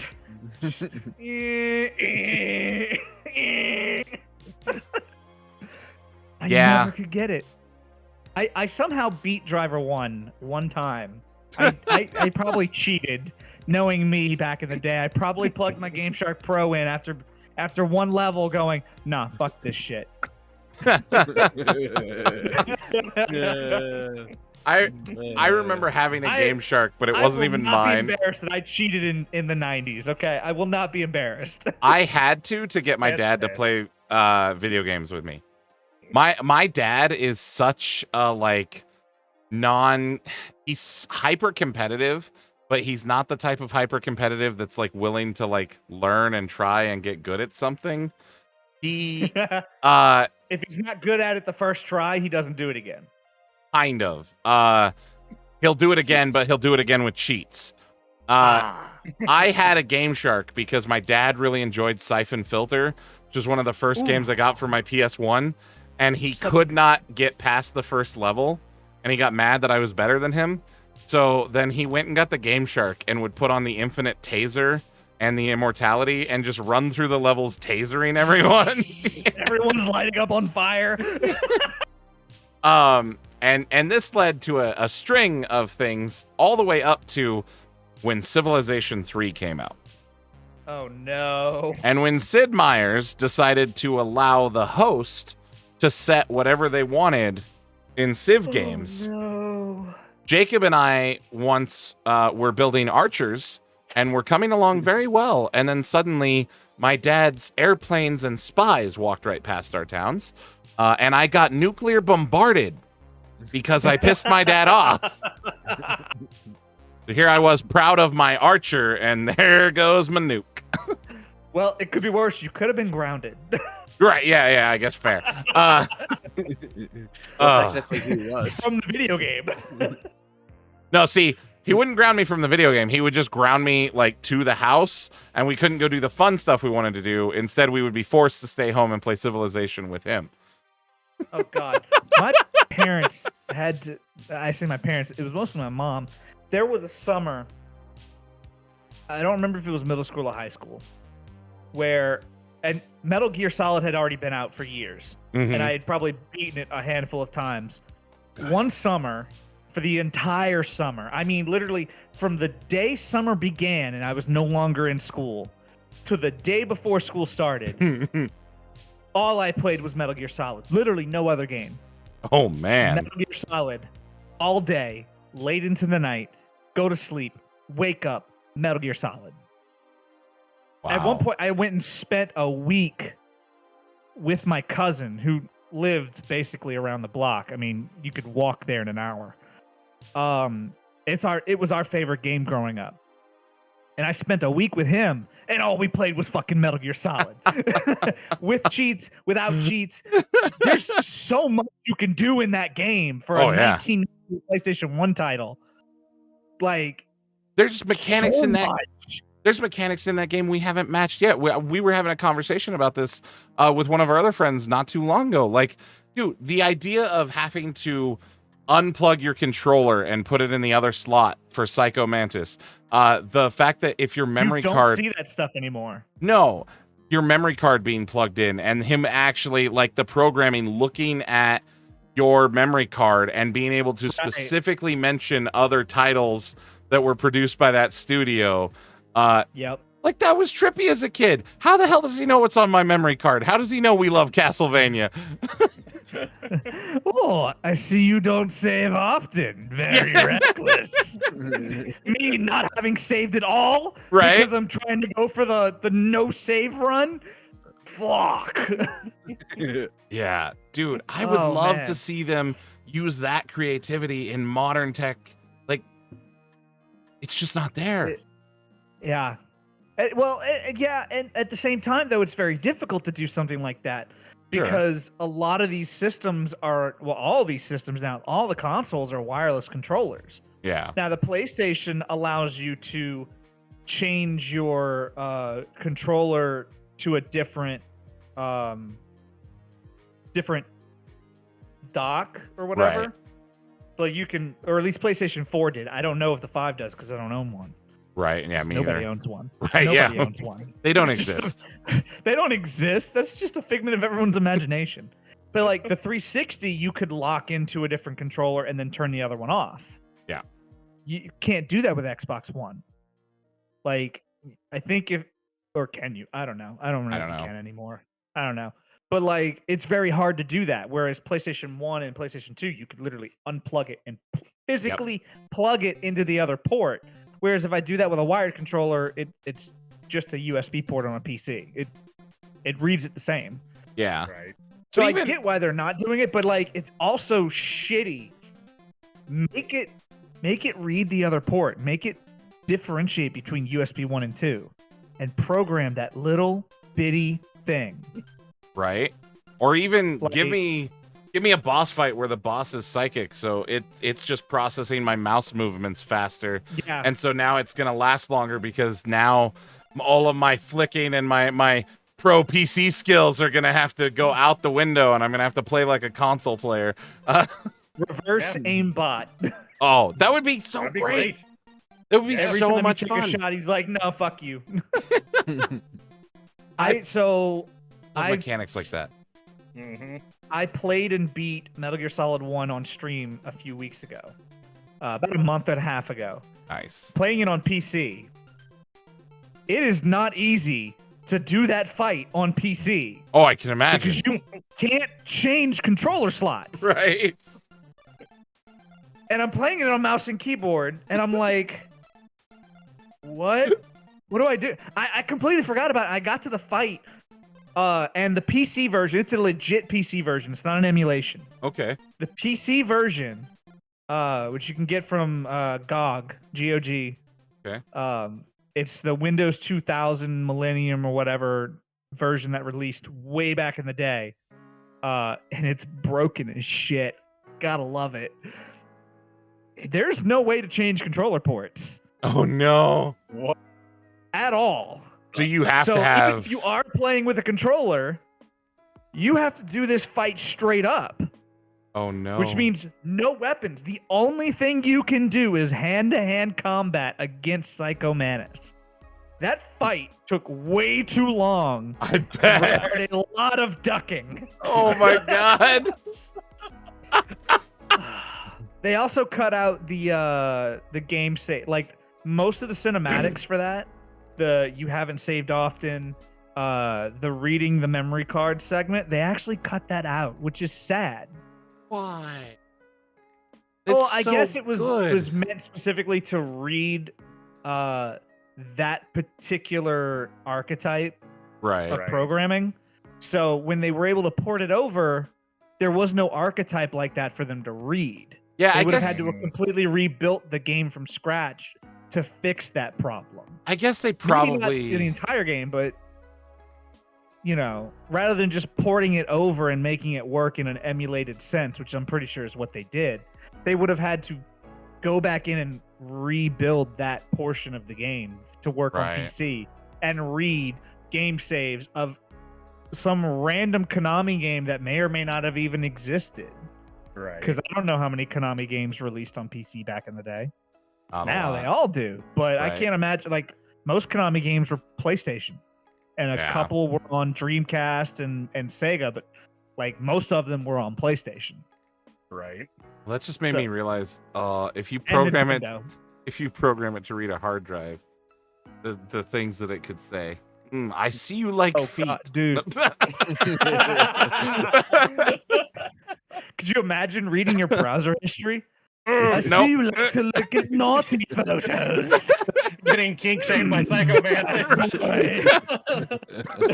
xxxfeet.com. I see you watch a lot of the hentai. God damn it. What are these cartoon women doing? Oh Oh, no. That's that. man. Oh, that would be rough. Oh Be my. hilarious. Dude, this has been- Kojima, if you ever watch this, right? you don't have to pay me for licensing. Just do it. Oh, that would be great. Just credit me. Just credit me. Shout me out on Twitter. I don't care. Yeah, no, that would be. I appreciate this. Also, it would lead to me Google searching the worst stuff imaginable just to see if you pull it. Oh God. But all right. Oh, As man. much as I want to continue this conversation because this Oh, has been let's- amazing, Yeah. I love talking to people about retro games and games from past and but it's time for shenanigans. So here we go. Shenanigans. Let's go. I Right. have no idea what I'm walking into. That's Probably a fair. Probably. All right, Jake, what are we doing? Okay, well, as often happens with these, I sort of tailor the game to, who's coming on based on the, interests they send us beforehand, and as of course is one that we didn't actually talk about in the episode. As is often the case. But one of the things that you listed that you're interested in is comic book collecting. Oh God. Oh yeah. Oh, is he going Uh, against us? I got it. He is, because a very, very specific thing is my personal favorite comic book superhero team is the Great Lake Avengers. So today we're going to be playing a game I call Great Lake Auctioneering. You are each going to have $1,000, and we are going to go through and we are going to, you guys are going to bid on some comics that are relevant to the history of the greatest superhero team, the Great Lakes Avengers. The goal, obviously, being to come out with the most money. As a little twist, after each, issue, once it's, auctioned off to whoever gets it, before I tell you the value of the comic, you are going to have the option to double your money on the comic by answering a single trivia question about it. So we're going to be doing some bidding, and we're going to be doing some trivia. Got it. I know a way I'm gonna get kicked out first. Got it. Well, the only way to actually get kicked out of this one is to spend all of your money on bidding. I was going to say, welcome to Kyle. What do you think he's going to do? Fair enough. Kyle's going to be like, first issue, $1,000. Avengers number 1, 1,000. 1,000.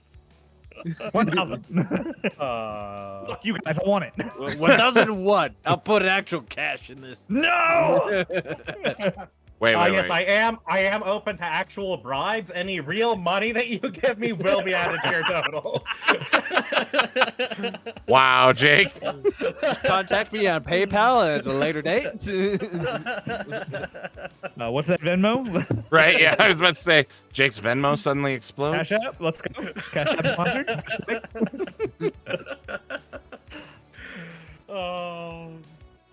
But we will begin, and these will all, just for the record, be in chronological order.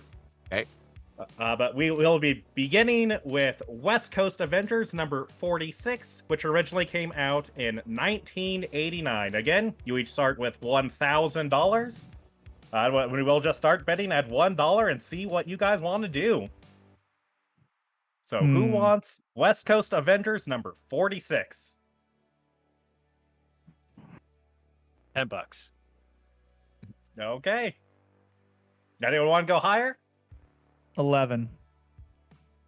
Price is Right rules here, huh?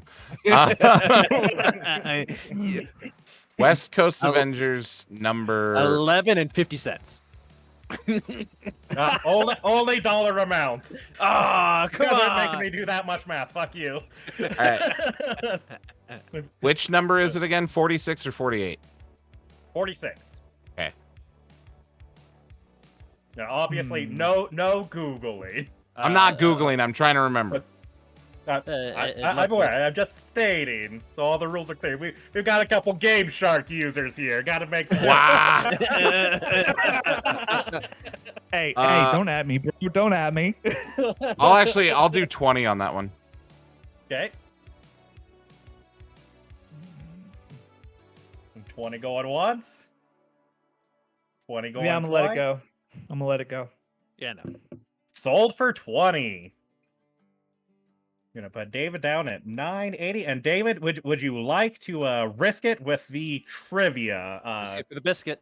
So how does Yes, this work? How does this work yes, again? So you can take the risk. If you get the trivia correct, you will get double the amount of the comic's worth. If you get it incorrect, you will get half of the amount. Yeah, I'll risk it. Okay. So for this issue, David, there's a prominent first appearance in this issue. I want you to tell me who first appeared in West Coast Avengers number 46.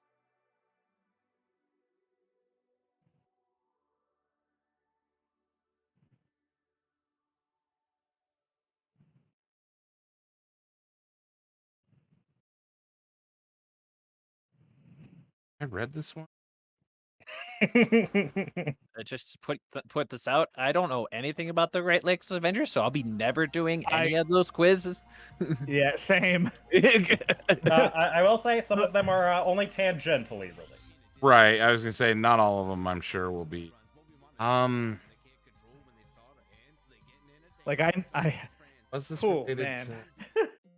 to this?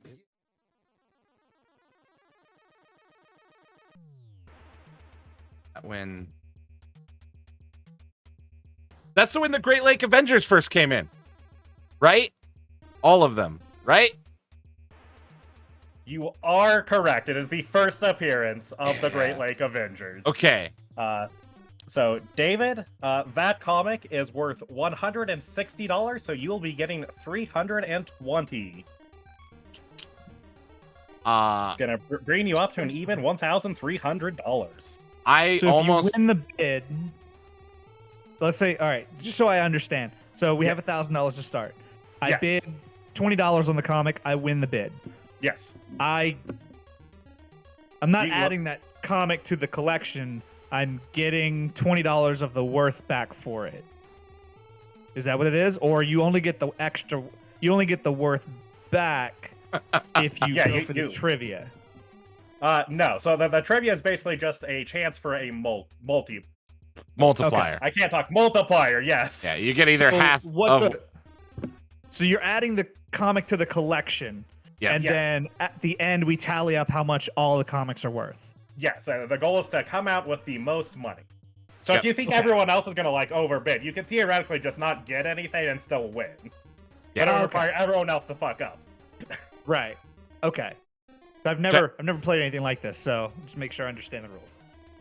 And the It's- That is fine. If you've ever played Jackbox Bidiots, this is basically that.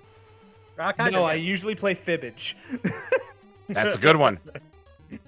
Also relevant to our podcast, probably. Oh, fun. All right, moving on to the next comic, we have New Mutants number 98, which came out in 1991. Who wants to start bidding on this? $10. 20. 20. We're up to 20. One was writing that. Jake, you know I don't know dates. Go up to 50. I'm not going up to Wow, 50. Wait, you're Wow. bidding 50? Yeah. I'm out. I like that I give you guys $1,000 and you're like, I know, I'm 50's like- too rich for my blood. For my blood. I don't- like the sweetest of I don't cheapest. think that comic's worth that. Okay, fair enough. I will say there are a few in here that are so worthless that I went with the cover price instead of like a collector's like fair market value. Oh, I figured. There are some turds in here. 55. 55, Kyle. 56. 60. Yeah. There we go. You gonna let that stand, Kyle?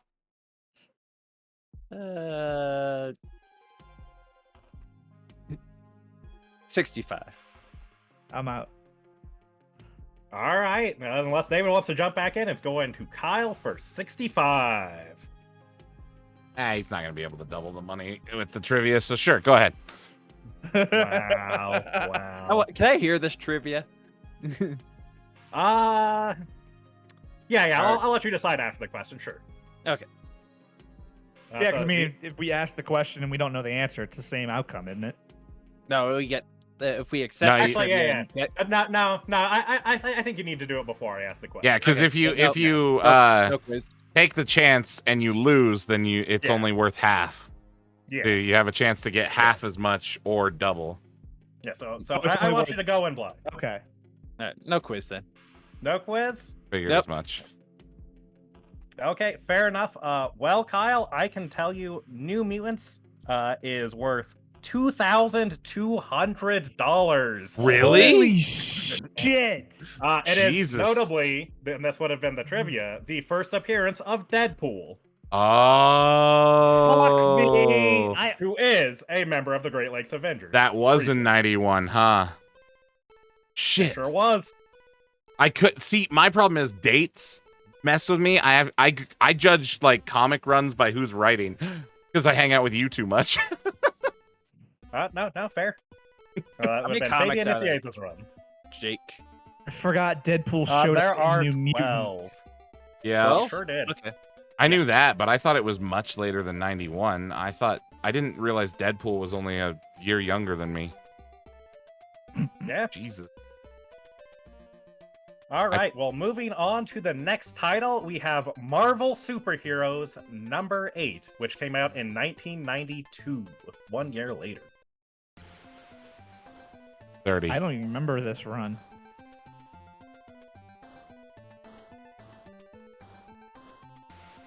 $60. Coming out big. I like it. 100. Oh, big spender. Yeah, Kyle Moneybags over here. All right, I mean, 100. yeah. I'll go 110. Okay. 120. 130. Anyone going over 130? 150. I still have I like $1,000, so it doesn't matter. Right, fair. And Kyle has a commanding lead now. Yes. I'll go 200. I'm back out of this one. I'm really hoping it's a turd. If it's the one I think it is, Probably it is. 205. I'm pretty sure it is. Ugh. Going over 205, David? No. 200 was my All limit on right. that one. It's going for 205. Would you like to take a stab at the trivia to try to double your earnings? Yeah, why not? I probably won't know Okay. this. I Well, know very little actual comic trivia. You may notice a theme for these early titles, especially. There's a notable first appearance in this issue. I just need you to tell me who it is. Oh shit. Oh, what was the year again? 92. 1992. 92. Marvel Superheroes Yes. number 8. Marvel superheroes. Can I get a hint? Like, can I ask a question? A general question? I'm fine with that. Go ahead and ask the question. I'll choose whether or not I think I can answer. That works. Is it a well-known hero / villain? Yes. Okay.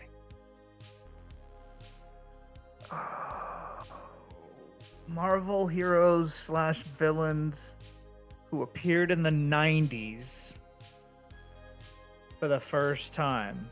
Yep. I don't even remember what the Marvel superheroes comic was like about. It was like a lot of random one-off stories. Can I take a guess if after he's done? Not for any points. Just I'm curious Yeah, about yeah. my knowledge. God I'm damn good. it. And you know what's I'll worse is I stand. I'm good. probably know this. If I'm right, you 100% do. Fuck me. Fuck me, fuck me, fuck me. The year gives it away for me. 92. You know what's funny? I probably own this comic. I don't, It sadly. would not but- surprise me if I own this. My dad started collecting comics for me in the early 80s or late 80s, early 90s. When I Oh, was nice. not a baby still, and I own that collection now, along with my own. I very rarely read anything, like Right. even comics, but I love owning the stories. Mm. I don't know what it is. I'm a hoarder, collector, whatever you want to call me. Little column A, little column B. Yeah, It's hoarding until you have something valuable. Yeah. let me tell you, I have some shit. I did my collection a few months back, and I was like, wow, okay. Is it a hero or a villain? I'm not gonna tell. I'm not gonna tell you that. I feel like that's a little too Okay. specific. Okay, no, Both? that's fair. That's fair.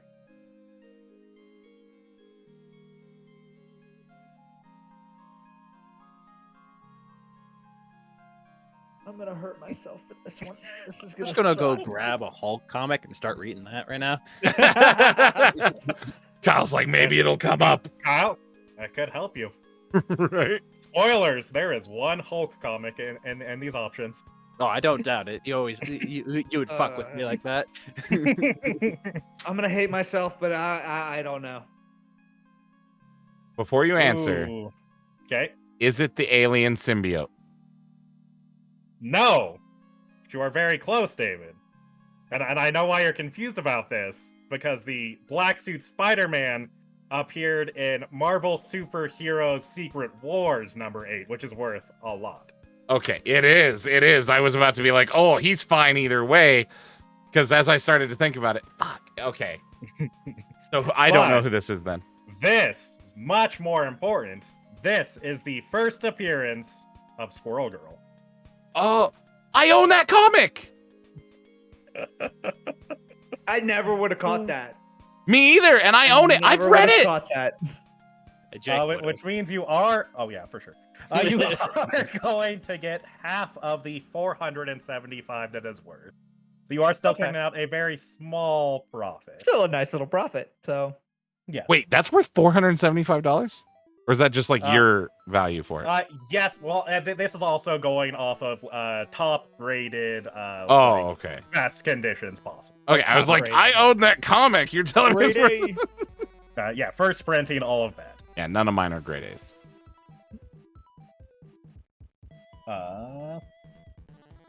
And now we get slowed down because I have to do math. Way to go, Jake.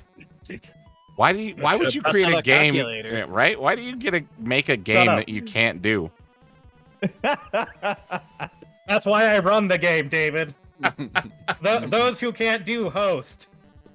Wait, Oh. Oh. Oh. flip it, Got him. flip it, send it to Jordan. I mean, that was meant to be a burn on us, but you know what? Do it. Oh, Okay. Moving on to the next issue, and current totals, David has 1,300, Kyle has 3,200, and Moses has 1,032. We are going now to Thunderbolts number 16, which came out in 1998. Thunderbolts. I remember the Thunderbolts. Existed. Let's just drop $50 on that. Thunderbolts Out. was the Canadian team that Wolverine was on for a while, wasn't it? No, that's Alpha Flight. Yep. Thunderbolts is the group of supervillains who were pretending to be superheroes for Baron Zemo, but then they actually were like, let's be superheroes, and everyone was like, you're not tricking us again. Yeah, they were. That's the Thunderbolts. What number or what year is this? Or number? 1998, number 16. Okay. 100. 100 for David. 125. 125. 150. 150. 200. Anyone going over 200 on this one? 201.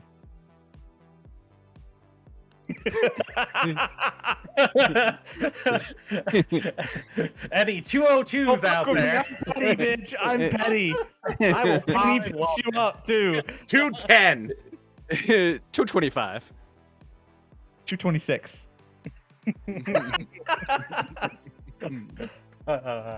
250. 260. 300. Number 16. Anyone going over 300? Our biggest bid yet. You know what? Fuck it. 400. 400. Damn. Anyone going over 400? No, I'm good. I'm waiting for the Hulk comic. I was like, I don't care about its value. It's Hulk. All my money. I don't even care if it's a dud. I want it. It's like, I'm gonna take it straight out of it. I I'm can't gonna eat it. I can't for 400. Nope. All right. Moses, all yours, brother. All right, it is yours for 400. Would you like to go for the trivia? Yes. Go ahead, even though I'm probably... The knowledge I have on the Thunderbolts is probably not going to apply to number 16. Probably not. That is very fair, and this is one of the tougher trivia questions, unless you're me. Because Thunderbolts number 16, of course, very famously, has the Thunderbolts fighting the Great Lake Avengers. But they weren't going by the Great Lake Avengers at that time. What was the team's name in Thunderbolts number 16?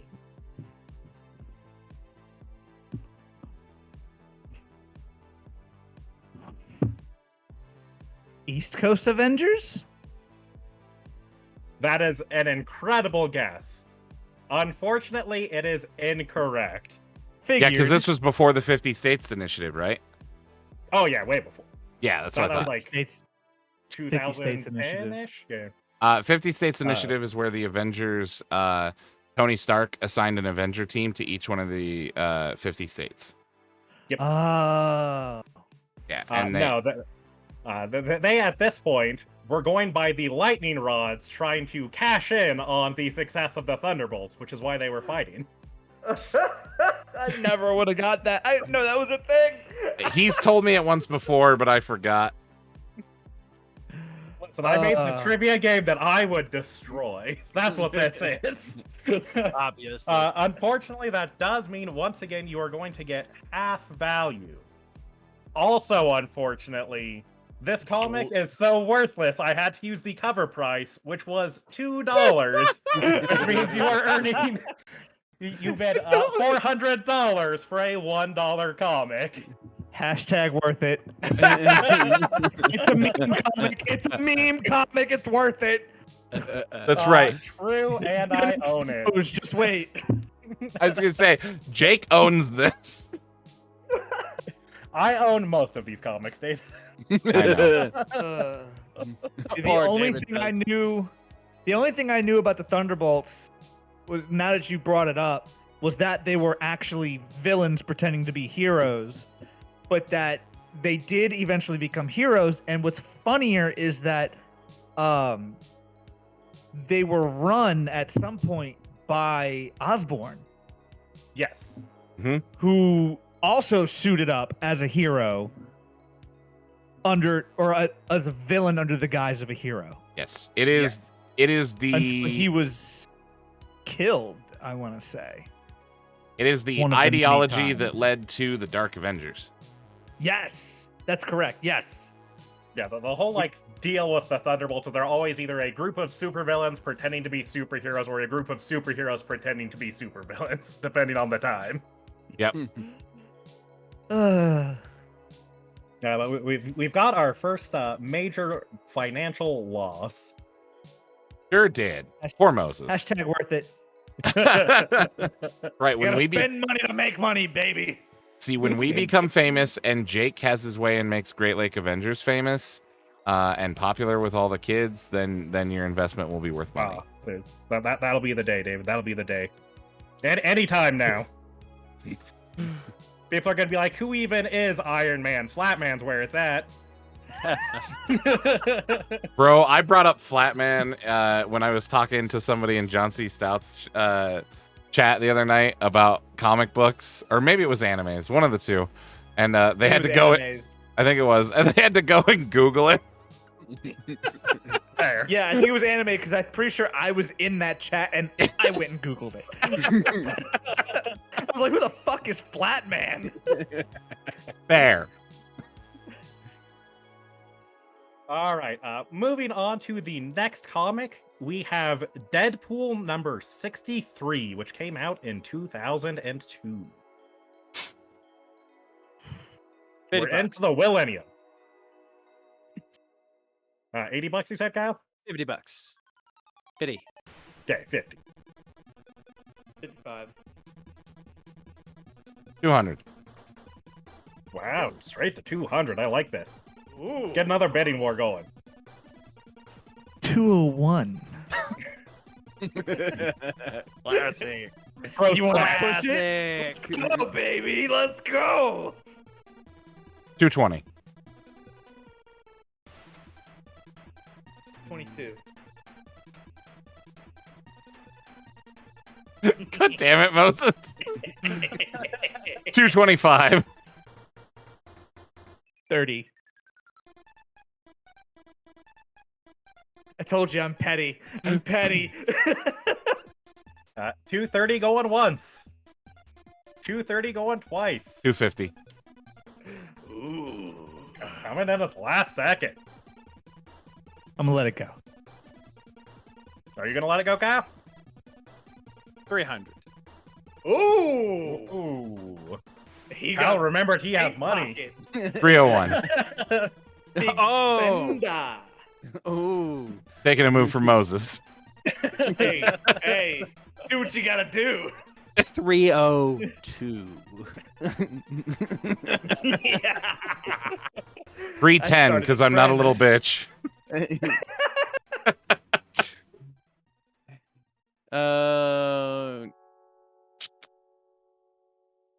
325.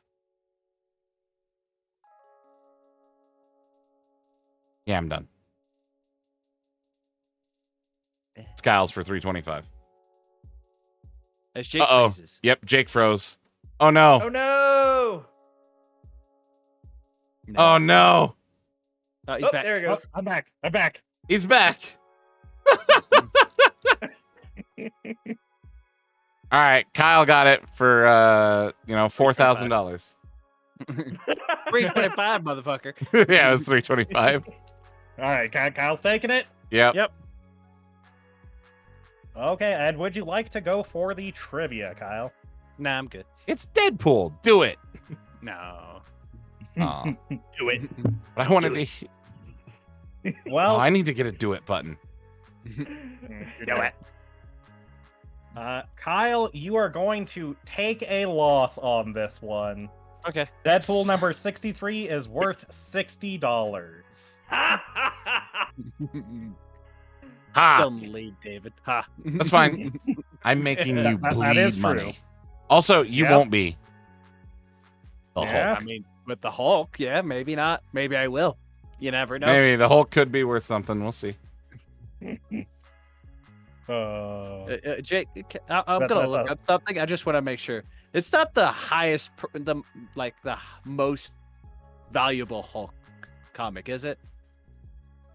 No. No. Okay.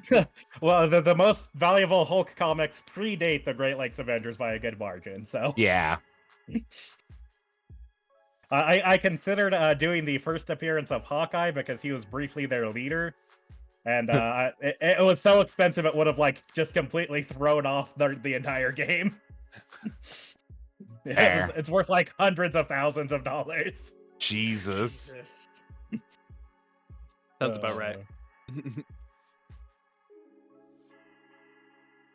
But that does put a small dent in Kyle's hoard of money, but he is still over $1,000 small. ahead of you guys. Well, yeah. Ever so small. Yeah. He is still at 2,935. For now. That's true. And look, if you can keep bleeding him. Moses is going to come from the back, and he is going to absolutely win. You just watch. It's that pettiness. You overestimate my power. Look, if nothing But you else. don't underestimate my pettiness, so that's a good thing. Yeah. This Sometimes next it's not one about is a- winning, it's just about making someone else lose. Sorry, go ahead, That is Jake. true. Because this one is Avengers / Justice League of America number 4, which came out in 2004. We've got our only DC appearance. $30.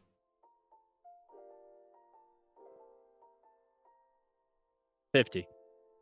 100. Getting into those triple digits.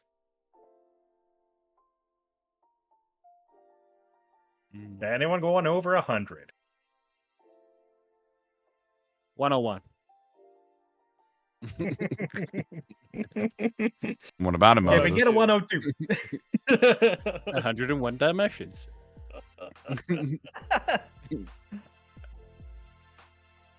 Side note, I just recently watched Cruella. If you haven't, watch it. It's great. Huh. 102. Okay. All right. Is it taking Kyle? it for 102, Kyle? Yeah, I'll This is leave it alone. Okay, I was going to say, if he says 103, I'm walking in his room and stabbing him. Good It luck. would have been a 103. Well, it's yours for 102. Would you like to take a stab at the trivia? Why not? Okay. The cover for this comic famously features Superman holding what two objects? Fuck. Holding two objects. Yep.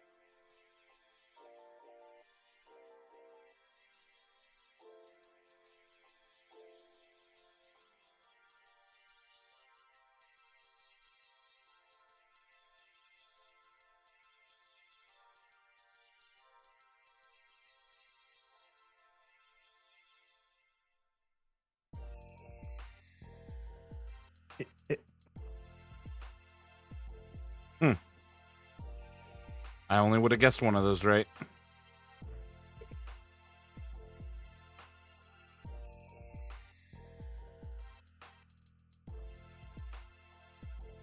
Captain America's shield Okay. and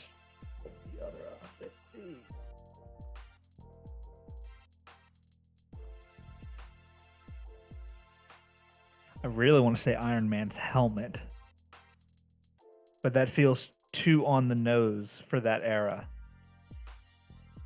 And I don't.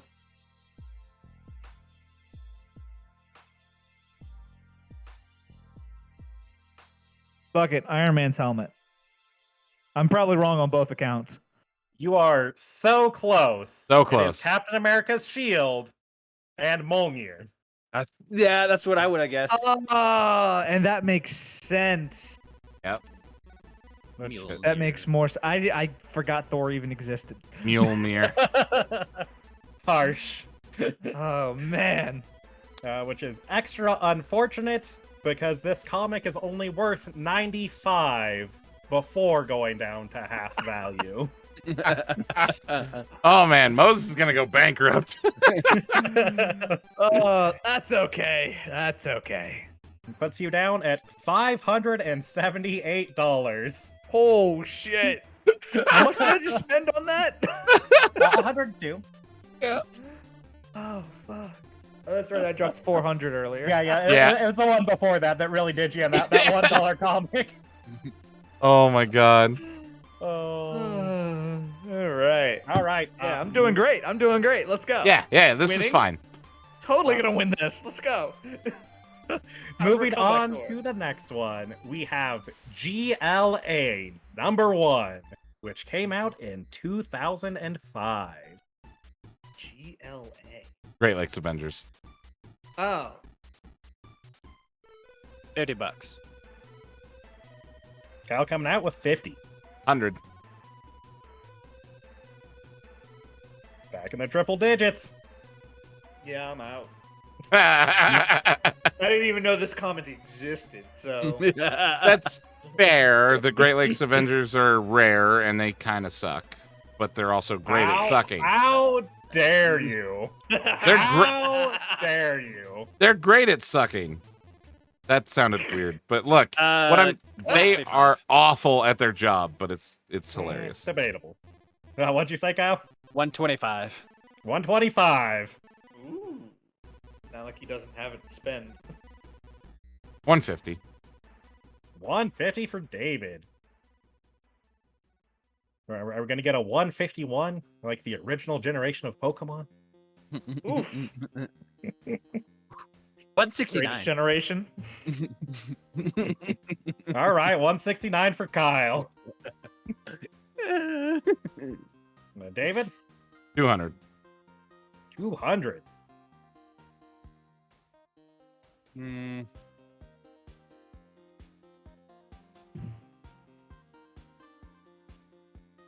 How bad do you want this comic, Kyle?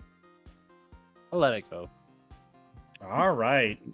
It is David's for 200 then. And would you like to take a stab at the trivia, David? I would. Okay, well, as the first mini-series, the first time the Great Lakes Avengers got their own comic, and sort of a poke at current comic trends, they promised that a Great Lake Avenger would die in every issue. And they did. So my question is, Who died in GLA number 1, David?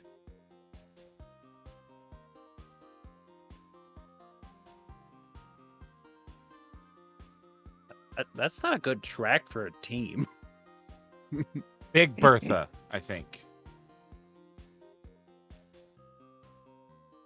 David, you are incorrect. Damn Big it. Bertha, one of the few Great Lakes Avengers who has never died. Oh. But you are correct that it was one of the female members. It featured the death of Dinosaur. Oh, okay. See, I couldn't remember. I thought Big Bertha died. That's not a good track for like a member to die every episode. Oh, freaking! It's a real Great Lakes thing. That's kind of the joke, Kyle. It's not a good track. Who would join a team that every mission just one person dies? Just one. They literally have a character in the Great Lakes Avenger who the whole thing is they never survive more than a page, the different iterations. His name is Grasshopper, and it's great. Yep. Jesus. Unfortunately for David, he got that wrong, and this comic is only worth $24, so he's only going to get... Oh, Lord. Oh, Kyle Driver did Big an loss. Oh, I'm going to have to edit that out. I forgot to turn that off. Oh. Wait, what happened? Kyle Driver showed up and did exclamation Kyle, which Oh, normally No, plays you that, No, Kyle. We gotta form the council. which can normally plays a GIF of Kyle over here doing the WAP, which was a stretch goal for a charity event we did. And then it actually plays the WAP, and I forgot to turn off the sounds tonight. oh, did it just play? It just played the WAP. Nice. So yeah, I gotta edit that out before I put it on YouTube. That's all right though. That's funny. Oh, what's up, Kyle Driver? How you doing, brother? I'm a renegade. I've been banned from the council. Oh, just All in right. time. Well, let's go ahead and go to our next issue, which is the GL Xmas special, Oh, which came out in 2006. $10, which is probably overpaying. I'm gonna go with mine. 69. $69 for Kyle. I like it. What is the comic again? It is the GL Xmas special.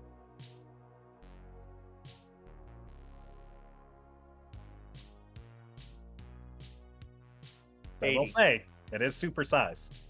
Oh my lord. Council English. Size. 85? 65. I mean, sorry, 80. What did I say? 80. Yeah, 80. Now, are you going to let him have it for 80, Kyle? 101.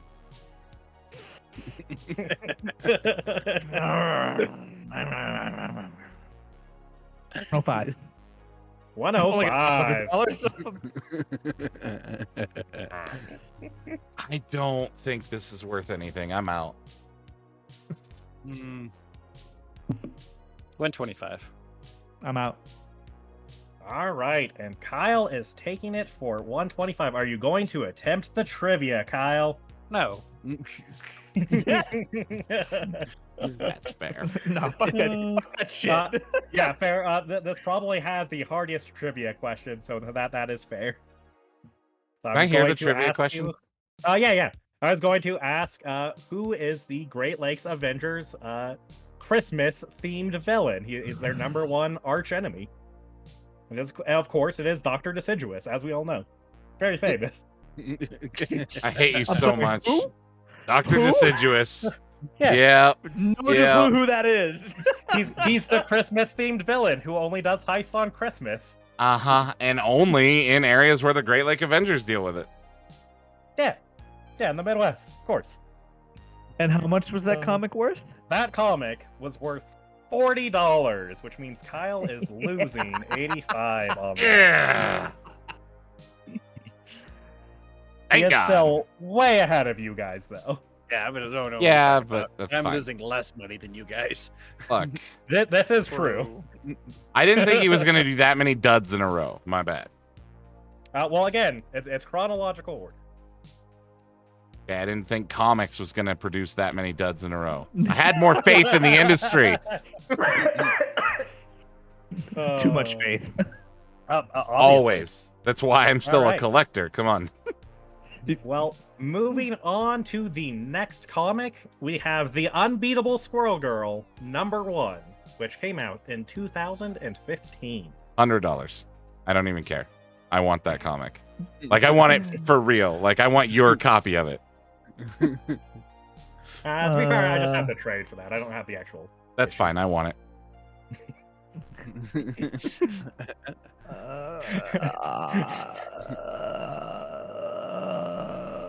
150. Is anyone going over 150?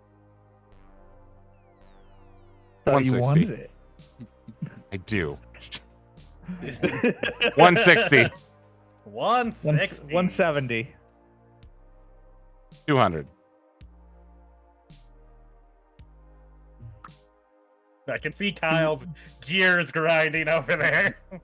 He's trying to decide if 205. it's worth anything. 210.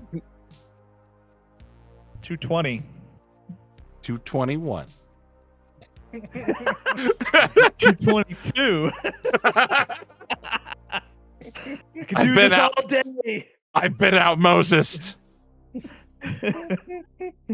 Sky's the limit. Up to 500 and change. Fair. I might be able to take a tax credit. You can always get a predatory loan, right? Right? 230. 250. 260.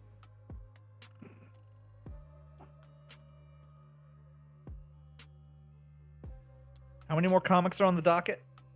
That is a great question. We've got, including this one, 4. What's current bid? 260? Yep. 260. 280. 285. 286. 290.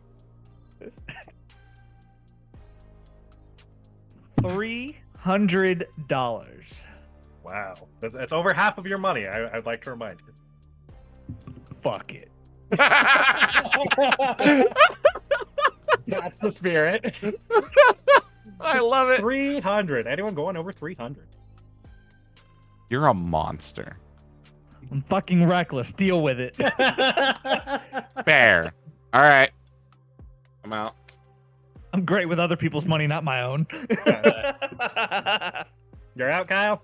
Yeah, I'm not. Okay, would you like to attempt the trivia for this one? Oh, fuck it. I'll do it. Excellent. I don't know what it is anyway, but I'm not going to win. Okay, Fair. well, before he started writing for Marvel, and before that, boom, Ryan North gained notoriety for his webcomic. What was the name of Ryan North's famous webcomic? It is pretty famous. I figured this would be trivia about Squirrel Girl. That's a fair assumption. It is not. Hey, Jake, you gotta Okay. prepare for all. I have a question. What was his Yeah. name again, and who actually is he? Oh! He's Ryan North. He was the writer for the entire run of the Unbeatable Squirrel Girl. He also wrote the Adventure Time comics. Okay. Yeah, no idea who he is. He also once DM'd me a mean message on Tumblr. Yeah. Really? Yes, but it was like it was fake mean. Oh. Still, that's funny. Um, So what was the name of his webcomic? Yep. It was a very big webcomic, and it is still around. It's still around as a webcomic, or Correct. like it's As still a webcomic. around? That was in 2015. Yes.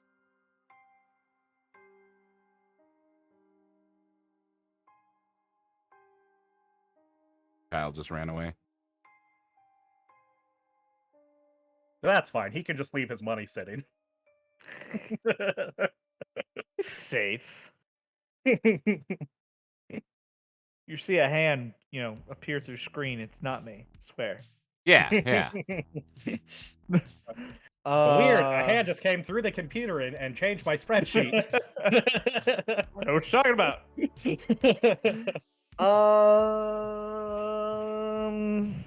I have no idea. I've probably never even heard of the webcomic. It is very possible if you're not a big webcomic person. I'm not. The only one I've ever read was, I don't even remember the name of it, but it was about this girl who was a game designer, an indie game designer, put her game up on the equivalent of Steam Greenlight, basically, for free. Mm-hmm. So people could play it. And a YouTuber who had apparently just moved in next door to her got online, a YouTuber, reviewed it and did not give it a great review. Didn't shit on it, but he's the equivalent of like Doc or XQC, where if he says one thing, everyone takes it out of context. Right. And his community will just run with it and give bad reviews and shit on it, even if they've never played it.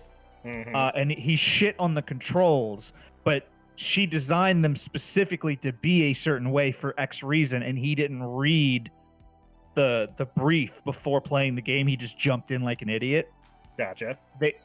And it's a romantic comedy thing. They end up dating, sort of thing. It was really good. I don't remember the name of it. I really need to look it up and find it again. That's literally the only webcomic I've ever read. Okay. Well, would you like to guess whatever that webcomic was? I don't even remember the name of it. That's fine.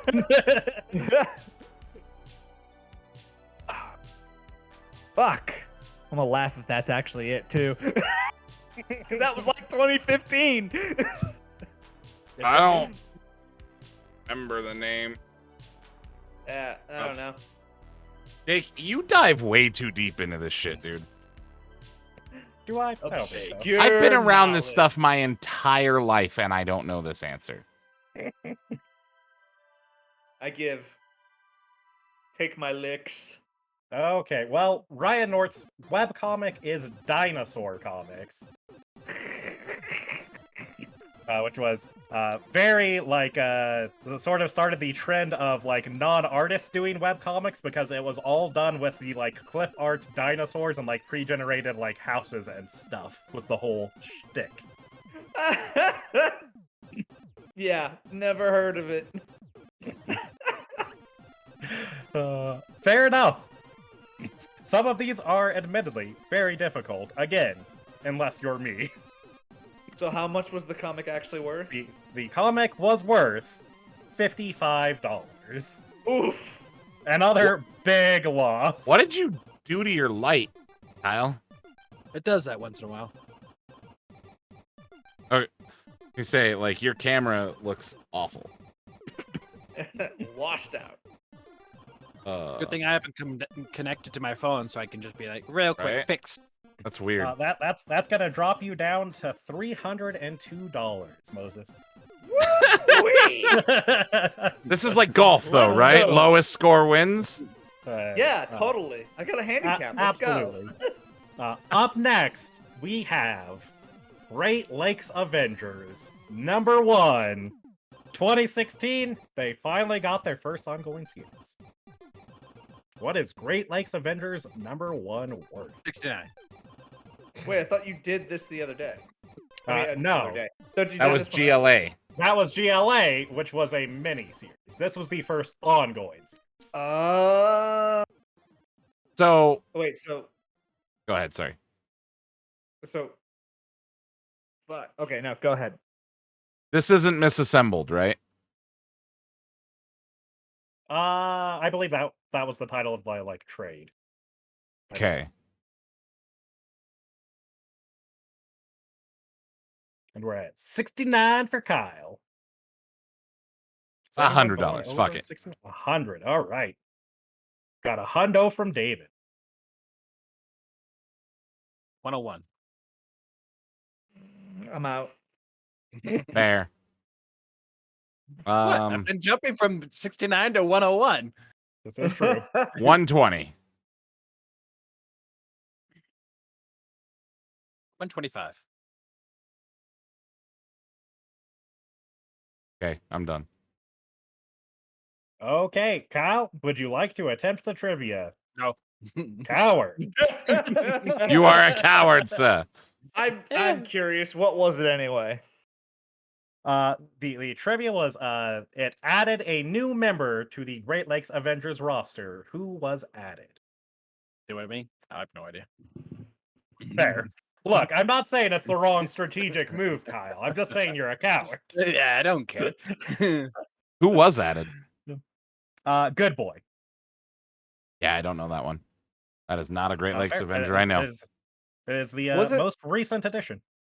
So I was curious because when you said GLA1 earlier, when I had Yeah. passed on it, I looked it up because I didn't know what it was. And I found Great Lakes Avengers #1, not GLA. That's why I passed on this one because I had Gotcha. inside knowledge. I wanted to be fair. Wasn't this comic the first appearance of like 4 different fucking people? Technically, but only one member of the Great Lakes Avengers. And also introduced all of the villains for the arc. Okay, because I looked at some random comic Wikipedia came up, and it's like name that I've never seen, first appearance, name, first appearance, name. I was like, Yeah. Jesus. Yeah. And unfortunately for Kyle, this is another comic that has no collectible value. So he is going to get the $4 for its cover price. All right. Ah, That I Ah. did not know because they didn't have pricing on it. right. Yeah. Had I known that, I would have told you to skip that one. But he is still at $2,729. Ha, David. Ha. Eat That it, Kyle. one All right. comic. Ha. That one comic, like, Yeah, dude. you're writing off of one good guess. That is true. Oh, it's good enough. He's not wrong. He's a mechanic. It's Well, let's see if this is Kyle's kryptonite, because the next one is Immortal Hulk #20, All my which came money. out in 2019. All my money. I don't care. I want it. wait, did he seriously Jesus. just bid like 2K on it? Are you betting $2,729, Kyle? I'm gonna bet. I'll start and see if they Or- want to fight me for it. 500. Would you like to know the minimum you have to bid in order to guarantee you get it? Because no, I don't. David's in second with 1,112. I'll bid. I'm not 500 going to fight him. and I'm see not- if he Dave clearly to wants fight me this. for it. I'm not going to fight him. on it. 500. 500 for Too Kyle. rich for my blood. 520. David, would you? Okay, damn. I like it. 600. 601.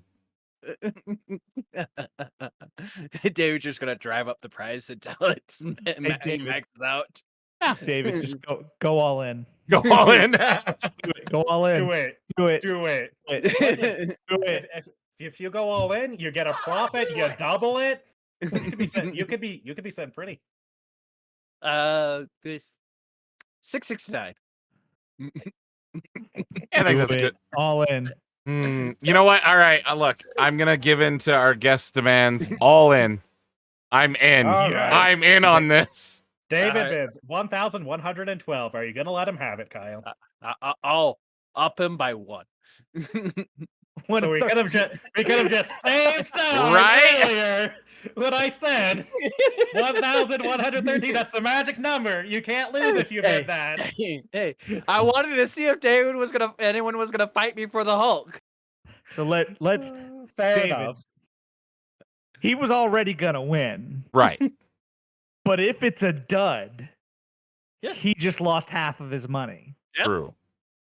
Well, Kyle, Yeah? would you like to attempt the trivia? It is a Hulk comic. Which one?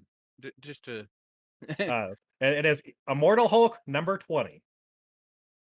Oh, no, I'm gonna have to pass. Wow. You call yourself a Hulk fan?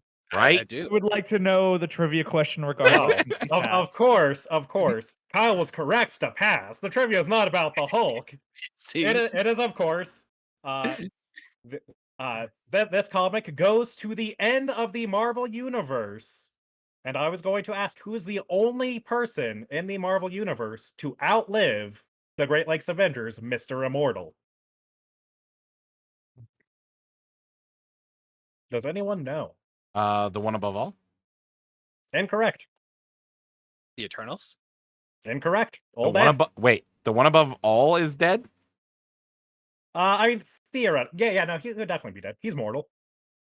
It doesn't Spider-Man? count like the big cosmic beings like Destiny and stuff. I assume they're still around, but Okay. everyone in the Marvel universe is dead. That's Except for why I two went with people. one above all, because it's a cheesy, cheap answer. That is true. Spider-Man? No. No, is it Owantu or whatever, the Watcher? Nope, long dead. Okay. The only person who outlives Mr. Immortal is Franklin Richards. Oh, Who? that makes sense. He's the son of Reed Richards and Sue Storm. Yeah. He's Oh, like, Arguably the most They had a powerful kid. person in the Marvel. yeah. It's pretty much a Really? toss up between him and Legion. But this comic, it's worth quite a bit for a recent comic, which still, in the grand scheme of things, is not much. It is worth $55. I still have another Aw. 1,000 to bet. This is true. Kyle is still in the lead, though that took a big chunk out. He is still at Sure did. 1,671. So, ha! Fine. Got him! Got him! We're getting closer. Well, Yeah. the final one is Unbeatable Squirrel Girl number 50, the final issue of Unbeatable Squirrel Girl, which also came out in 2019. $20. 69. Kyle going straight for 69. How many comics are left? 2? This is the including last. one? This is the last one. It's the last one. Welcome to Let's Play. Fuck it, all in. Where everything's made All up right, and the points don't matter. $302. I'm gonna lose anyway, so why not go big? 303. Banger. You throwing move to destroy you. You have no power here. Bye. Have a great time. See. Would you like to go over 303, Kyle? Want to go 400? 400. Let's go. David? 401. And David can have it there. David takes it for 401. Would you like to attempt the trivia, David? It is, I believe, your only chance of winning mathematically. Yes. May as well. You're gonna lose either. May as well. Let's see what it is. Let's see if it's one I know. The question is, Squirrel Girl is notably unbeatable. But which of these villains has she not fought and therefore not defeated? We've got A, Fing Fang Foom, B, Ego the Living Planet, C, Carnage, or D, Wolverine.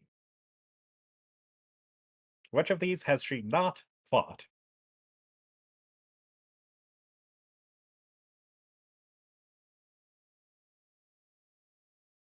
Gave him. You gave him options. Wow. I did. It is the only multiple choice question.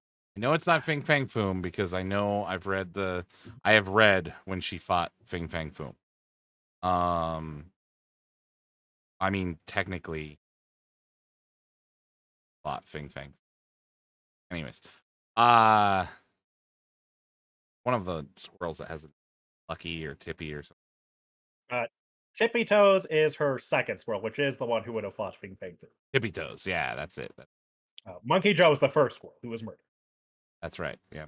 Also, both technically members of the Great Lakes Avengers. Wow. The final death in the original miniseries was Monkey Joe. Jesus. Okay, so got crushed to death by a guy in BDSM Doctor Doom gear. Wow. it's like the weirdest thing. Wow. Okay, This is why the Great Lakes Avengers are the best. Okay. So what are the options again? Fing Fang Foom, Wolverine. Boom, Wolverine, Ego the Living Planet, or Carnage. Okay, so it's not Wolverine, it's not Fing Fang Foom. It's down to Ego and Carnage. Now, Squirrel Girl is more commonly paired with people like the Guardians of the Galaxy, so the likelihood of going against Ego I was higher. just thinking that, yeah. But Carnage versus the Unbeatable Squirrel Girl would be like probably my favorite comic thing I think to ever witness. I sadly have not. I don't know if it happened or not, but there's a lot of other comic fans who think like me. And it's who she hasn't gone against, right? Yes. It's a 50-50 at this point.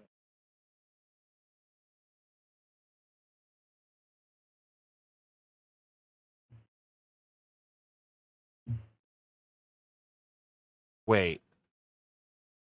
Does this include all comic variants? No. Only the main MCU. It does not notably include Squirrel Girl kicks the Marvel Universe's butt. Okay. Not what I was thinking of, though. I was actually thinking of Absolute Carnage. Okay. I don't know if that counts or not. Because Absolute Carnage probably would have fought the Squirrel Girl. Question becomes, is that in the main universe or is that a side comic?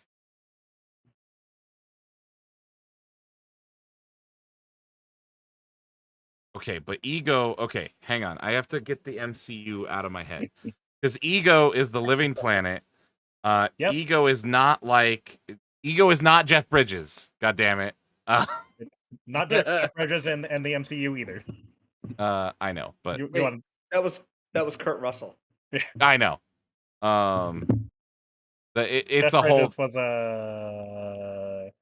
Obadiah Stane. yeah. So I always get those two mixed up, and Jake always calls me out for it. So now I've just forever purposely I always flip them. Oh. Yeah. So yeah. I I know what you're doing. Love it. yeah. I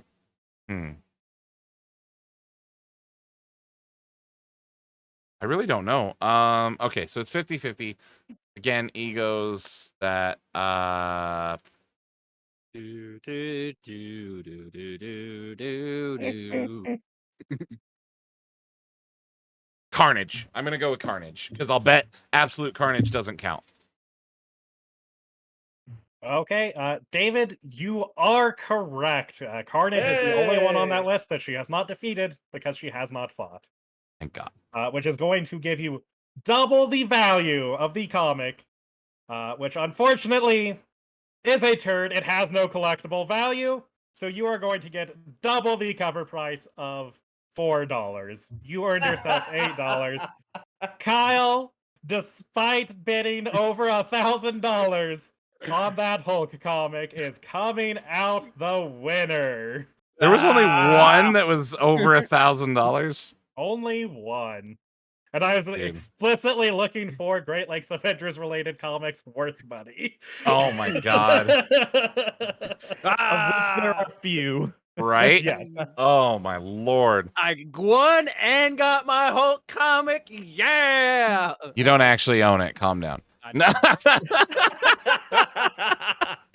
Yeah, no, I don't actually own it. All right. So that ran long. I apologize, but we do have one last thing that we always do. Kyle. Yeah. Now I have to give you this warning and No, you don't. yes, I give it to everyone, and it's for legal purposes at this point. No, you don't. We just say that for legal purpose because now it's just a bit. This is the disclaimer, all right?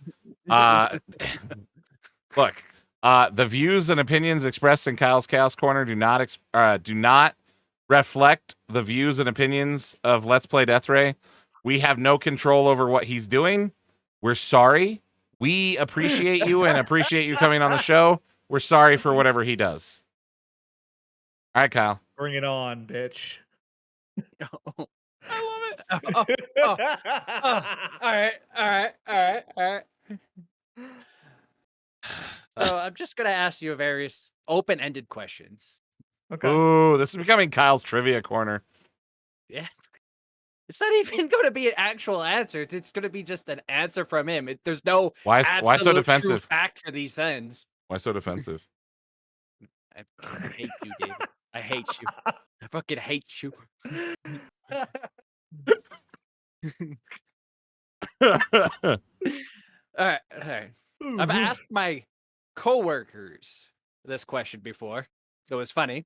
Some of the answers I got were pretty good, pretty entertaining. If a crazy looking person is charging you, what would you pick to be in their hand? So like they're running at me. Yeah, they're running at you, and you get to pick what's in their hand.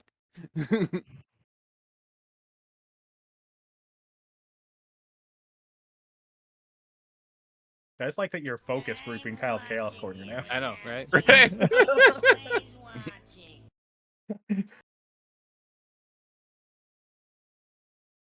A whiteboard eraser.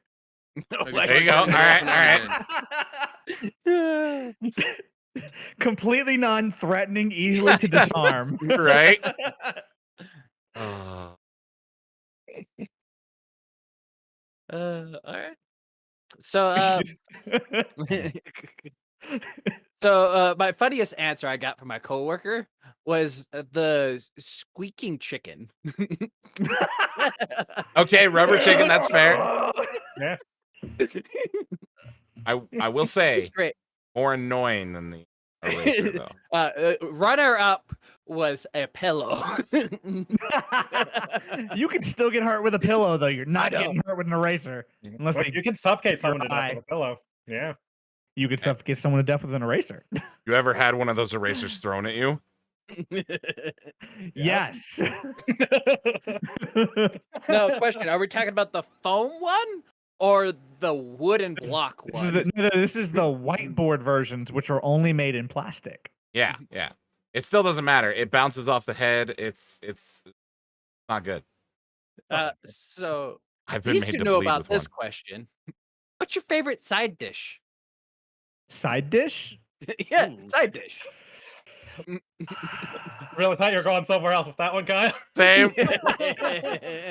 What's your favorite side chick? I'm sorry, what? Yeah. God. That's a toss up, man. I don't know. It really depends on what I'm eating. Cause like, Yeah. you know, if I'm eating, I don't know, fried chicken burgers type stuff, I'm gonna probably want French fries.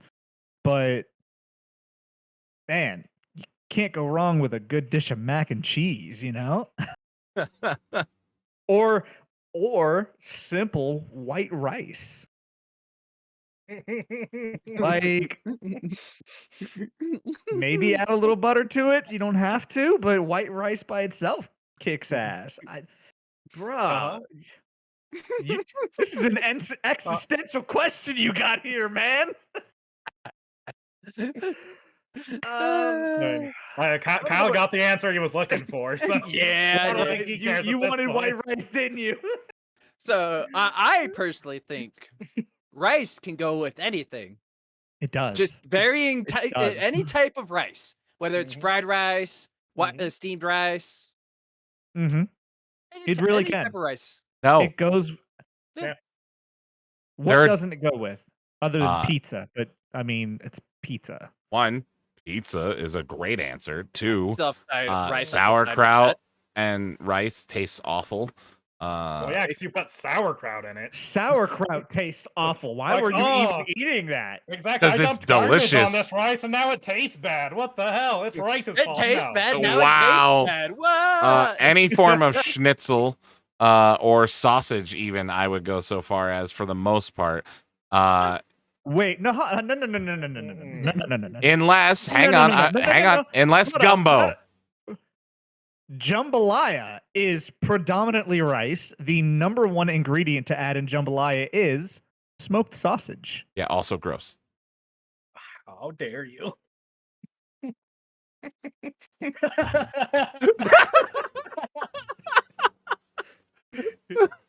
Um, but even beyond that, let's see some things. There's even a bunch of Asian like cuisine from everywhere. Anything. Let's see. Anything Russian. Uncultured swine. Anything I've never Russian. had Russian food. Every piece of Russian food I've ever had, rice does I not don't go think well I've ever with. had. I don't think I've ever had anything Russian. Borscht and rice, gross. Purely mini and rice, gross. Yeah, no.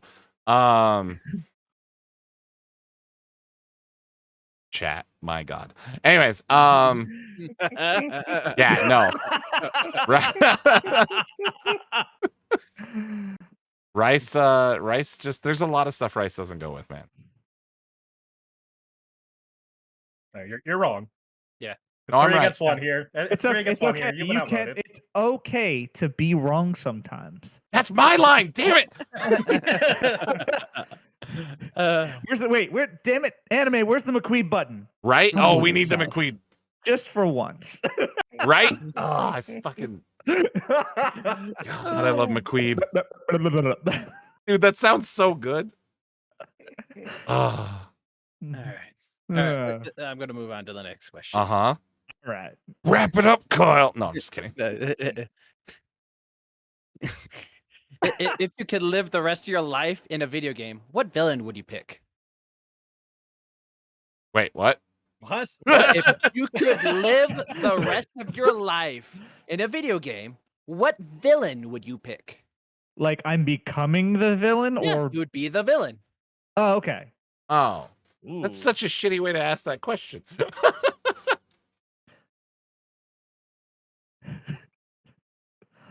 What villain would I pick? You could be David for a second. Would you hate yourself? I'm not in a video game, bitch. Match, set, point. Separate God. question. Separate question. If you're David for a second, would you hate yourself? Every damn day.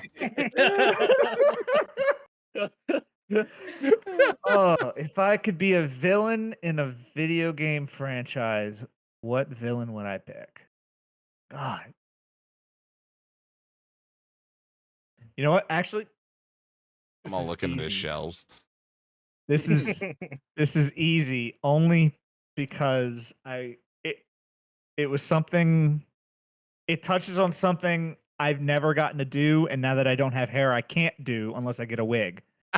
Sephiroth. All right. Always wanted to dye my hair white, and I used to have super long, dark hair. I remember you telling And me I was that. always told that because my hair was so dark, it was brown, but it, like my beard has very rich highlights in it. My head of hair did not. It did have some highlighting, natural highlighting in it, but like my hair was like at one point down to here Nice. and was super thick. Like I could do that Sephiroth upper flick thing easily. But I always wanted to dye my hair like piano white, like his, which in the game it looks more gray, but that's because of shading tones. Yeah. And I never got a chance to before hitting 25 and it started thinning. So I was like, fuck it. So yeah, Sephiroth, definitely. Just because of the hair and long sword and the fucking badass suit that he wears. I think he's just badass overall. Yeah, a little psychotic, but badass. Yeah, you're a villain. You got to be a little You win, psychotic. yeah, you win some, you lose some.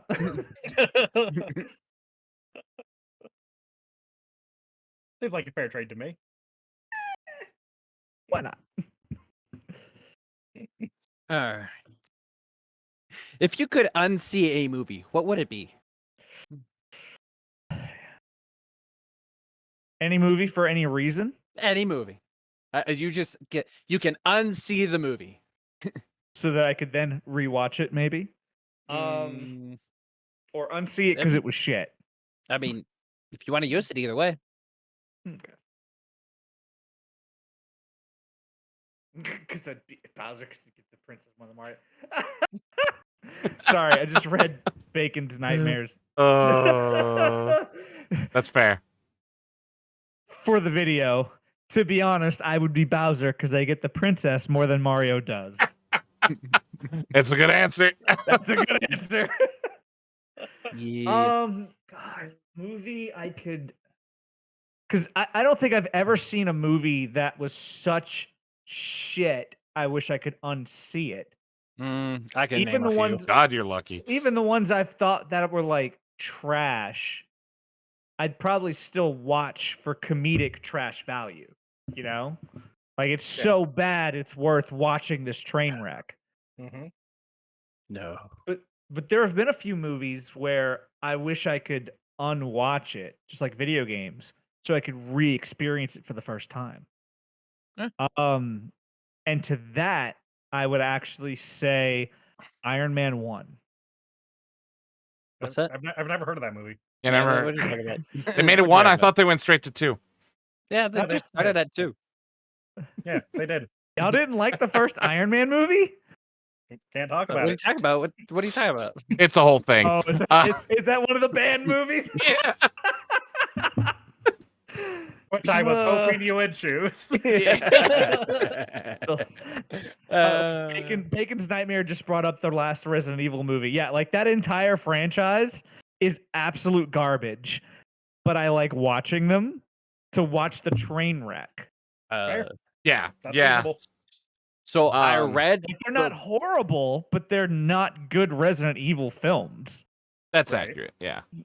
so this movie, I read the book after watching the movie, but even during watching the movie, I don't want to watch it ever again. Aragon. Oh God. Yeah, Oh, that was pretty bad. God. That was pretty They bad. I would read the never book. watch that again. I never read the book. I'm not big on reading. It's not that I don't want to. My attention span won't let me. I've had to force myself to read the less than 10 novels that I've read my entire life, not including ones that I had to read and mostly watch the movie or Cliff Notes for school, you know? I was about to say they make cliff notes for a reason. Or just completely skip the novel entirely, read the back of the book, and did decent on the test. You'd be surprised how many times that happened. Not really. Aragon, I knew the movie was shit when I watched it. As I was watching it, as a child, was middle school, maybe high school. I don't remember when it actually came out. But as shit as it was, it's not that terrible. But if you compare it to the book, they left so much out from what I understand. They changed so much that it basically wasn't even Aragon. Yeah, it was So awful. on that, I read the book after watching the movie because everyone was telling me the book is so much better. It's like, okay, I gotta go find out this. And I Mhm. read the entire Aragon series. The whole series, not just the first book? Nope, Wow. not just the first one. Wow. I was a big reader in like junior high and high school. I wish I had been a big reader. I never had the attention span for it. I've tried. You're all familiar with the Tomb Raider reboot franchise. Mhm. The games have a novel series that fits in between the game. The first novel I was able to read cover to cover in about 3 days. It was so captivating. I couldn't stop reading it. I brought it to work with me. And when there were no customers, had a GameStop receipt for when I bought the book, because I pre-ordered it through GameStop where I worked. Had the receipt as a bookmark, marking where I was. And That's anytime funny. we didn't have customers and I wasn't busy doing something else, Hmm. reading that shit. Fair. And then another book called Dark Side of the Moon by Sherilyn Kenyon, I believe is her name. It was Mardi Gras. I was Great living in the Baton Rouge area at the time. Great The only time. reason I know it was Mardi Gras, huh? Great time. ahead. That's all I gotta say. Great time. Only reason I know it was Mardi Gras, I was meeting a friend of mine who also lived in Baton Rouge, but he and his parents were down here. I'm in New Orleans now, for Mardi Gras, and he invited me out. So I came down, and I finally find where he's at because he's not answering his damn phone. Motherfucker is laying on a towel on concrete in a parking lot, reading a book as parades are passing by. Just chilling. And I'm like, I walk up to him and I'm just like, you don't know how to answer a fucking phone? And he looks up, he goes, oh, hey, what's up? And it's like, what's up? I've been calling for like an hour trying to find your ass. Oh, yeah, sorry, I've been reading this book. And he shows it to me. And I was like, you're reading a book during Mardi Gras. You are literally at a Mardi Gras parade reading a book. He's like, shit-eating grin. Yeah, I'll entertain this for a moment. Why are you sitting here reading this book instead of doing normal Mardi Gras stuff like drinking your ass off and catching beads? He grabs his bookmark, throws it in, turns back a page, looks for the paragraph and says, right page, second paragraph, start at the first word, and then don't stop until it's done. And he handed me the book, and I read it. It was the most graphic sex scene I had ever read. And I was like, okay, really now? Really now? And I'm like, you've got my interest. Right. He took his bookmark out, handed me the book, and said, I've already read it twice. You can borrow it. Ended up letting me keep the book. I have it around here somewhere. I read it cover to cover twice. It's not just a sleazy sex novel. It is a legit fantasy fiction dealing with shapeshifters, like a whole underground, it kind of like the movie Underworld, how there's like an underworld of creature specific people. Right. And the shifters are one of them.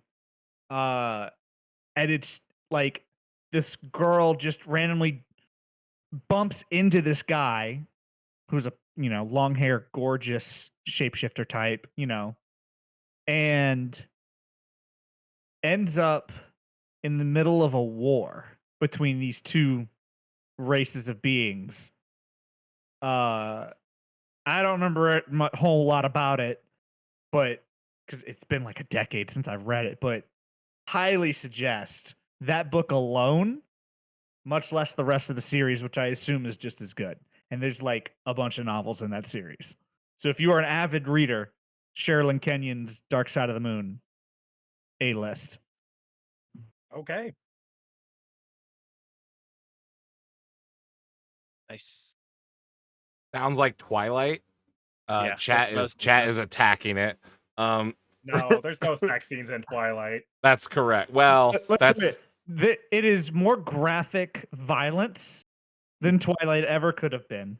Sexual than Twilight ever could have been. that's fair. It deals with adults and not teenagers / century-old vampire. A little creepy to me.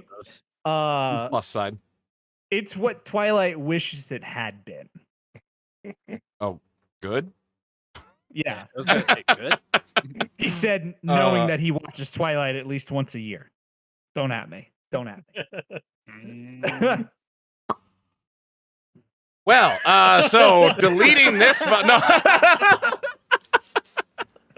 Oh, I'm sorry. I'm not saying it's good. I'm just not saying it's the worst thing I've ever seen.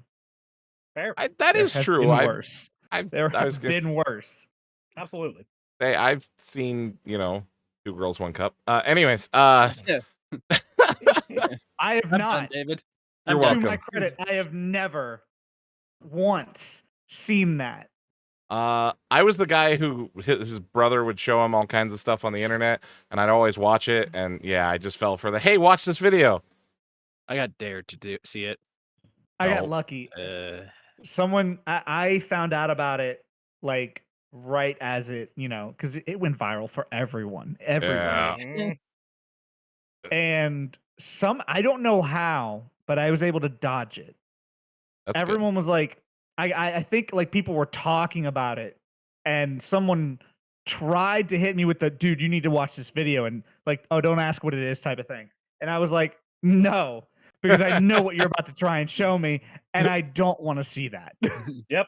Of Fair. all things, do not want to see that. Okay. I'm probably, other than previous generations who have come after us, I'm probably the only person of the millennial generation or older that has not seen that. I've Fair. never seen it. Yeah. I'm right there with you. Hey, It's there's two of the us. exact same situation. I like heard peripherally about how awful it was. So when people tried it, it just never. I've seen like every other awful internet thing. I've seen Tub Girl, seen Lemon Party. See, and I haven't seen all any of that. those. Every single other one. Seen every single one. But Two Wait. Girls, One Cup, I managed to avoid.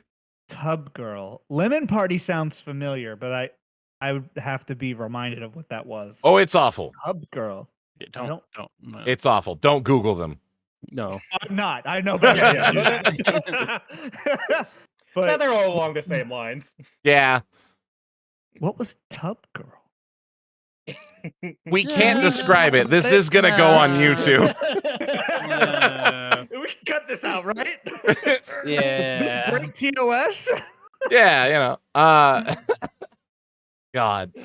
Speaking of which, though, I do appreciate you coming on. That was God. This is great. I love this. Yeah, this is a ton of fun. I appreciate you, and I love when the conversation naturally flows. Like, we always have talking points, but mostly we just want to talk to creators about stuff that you enjoy.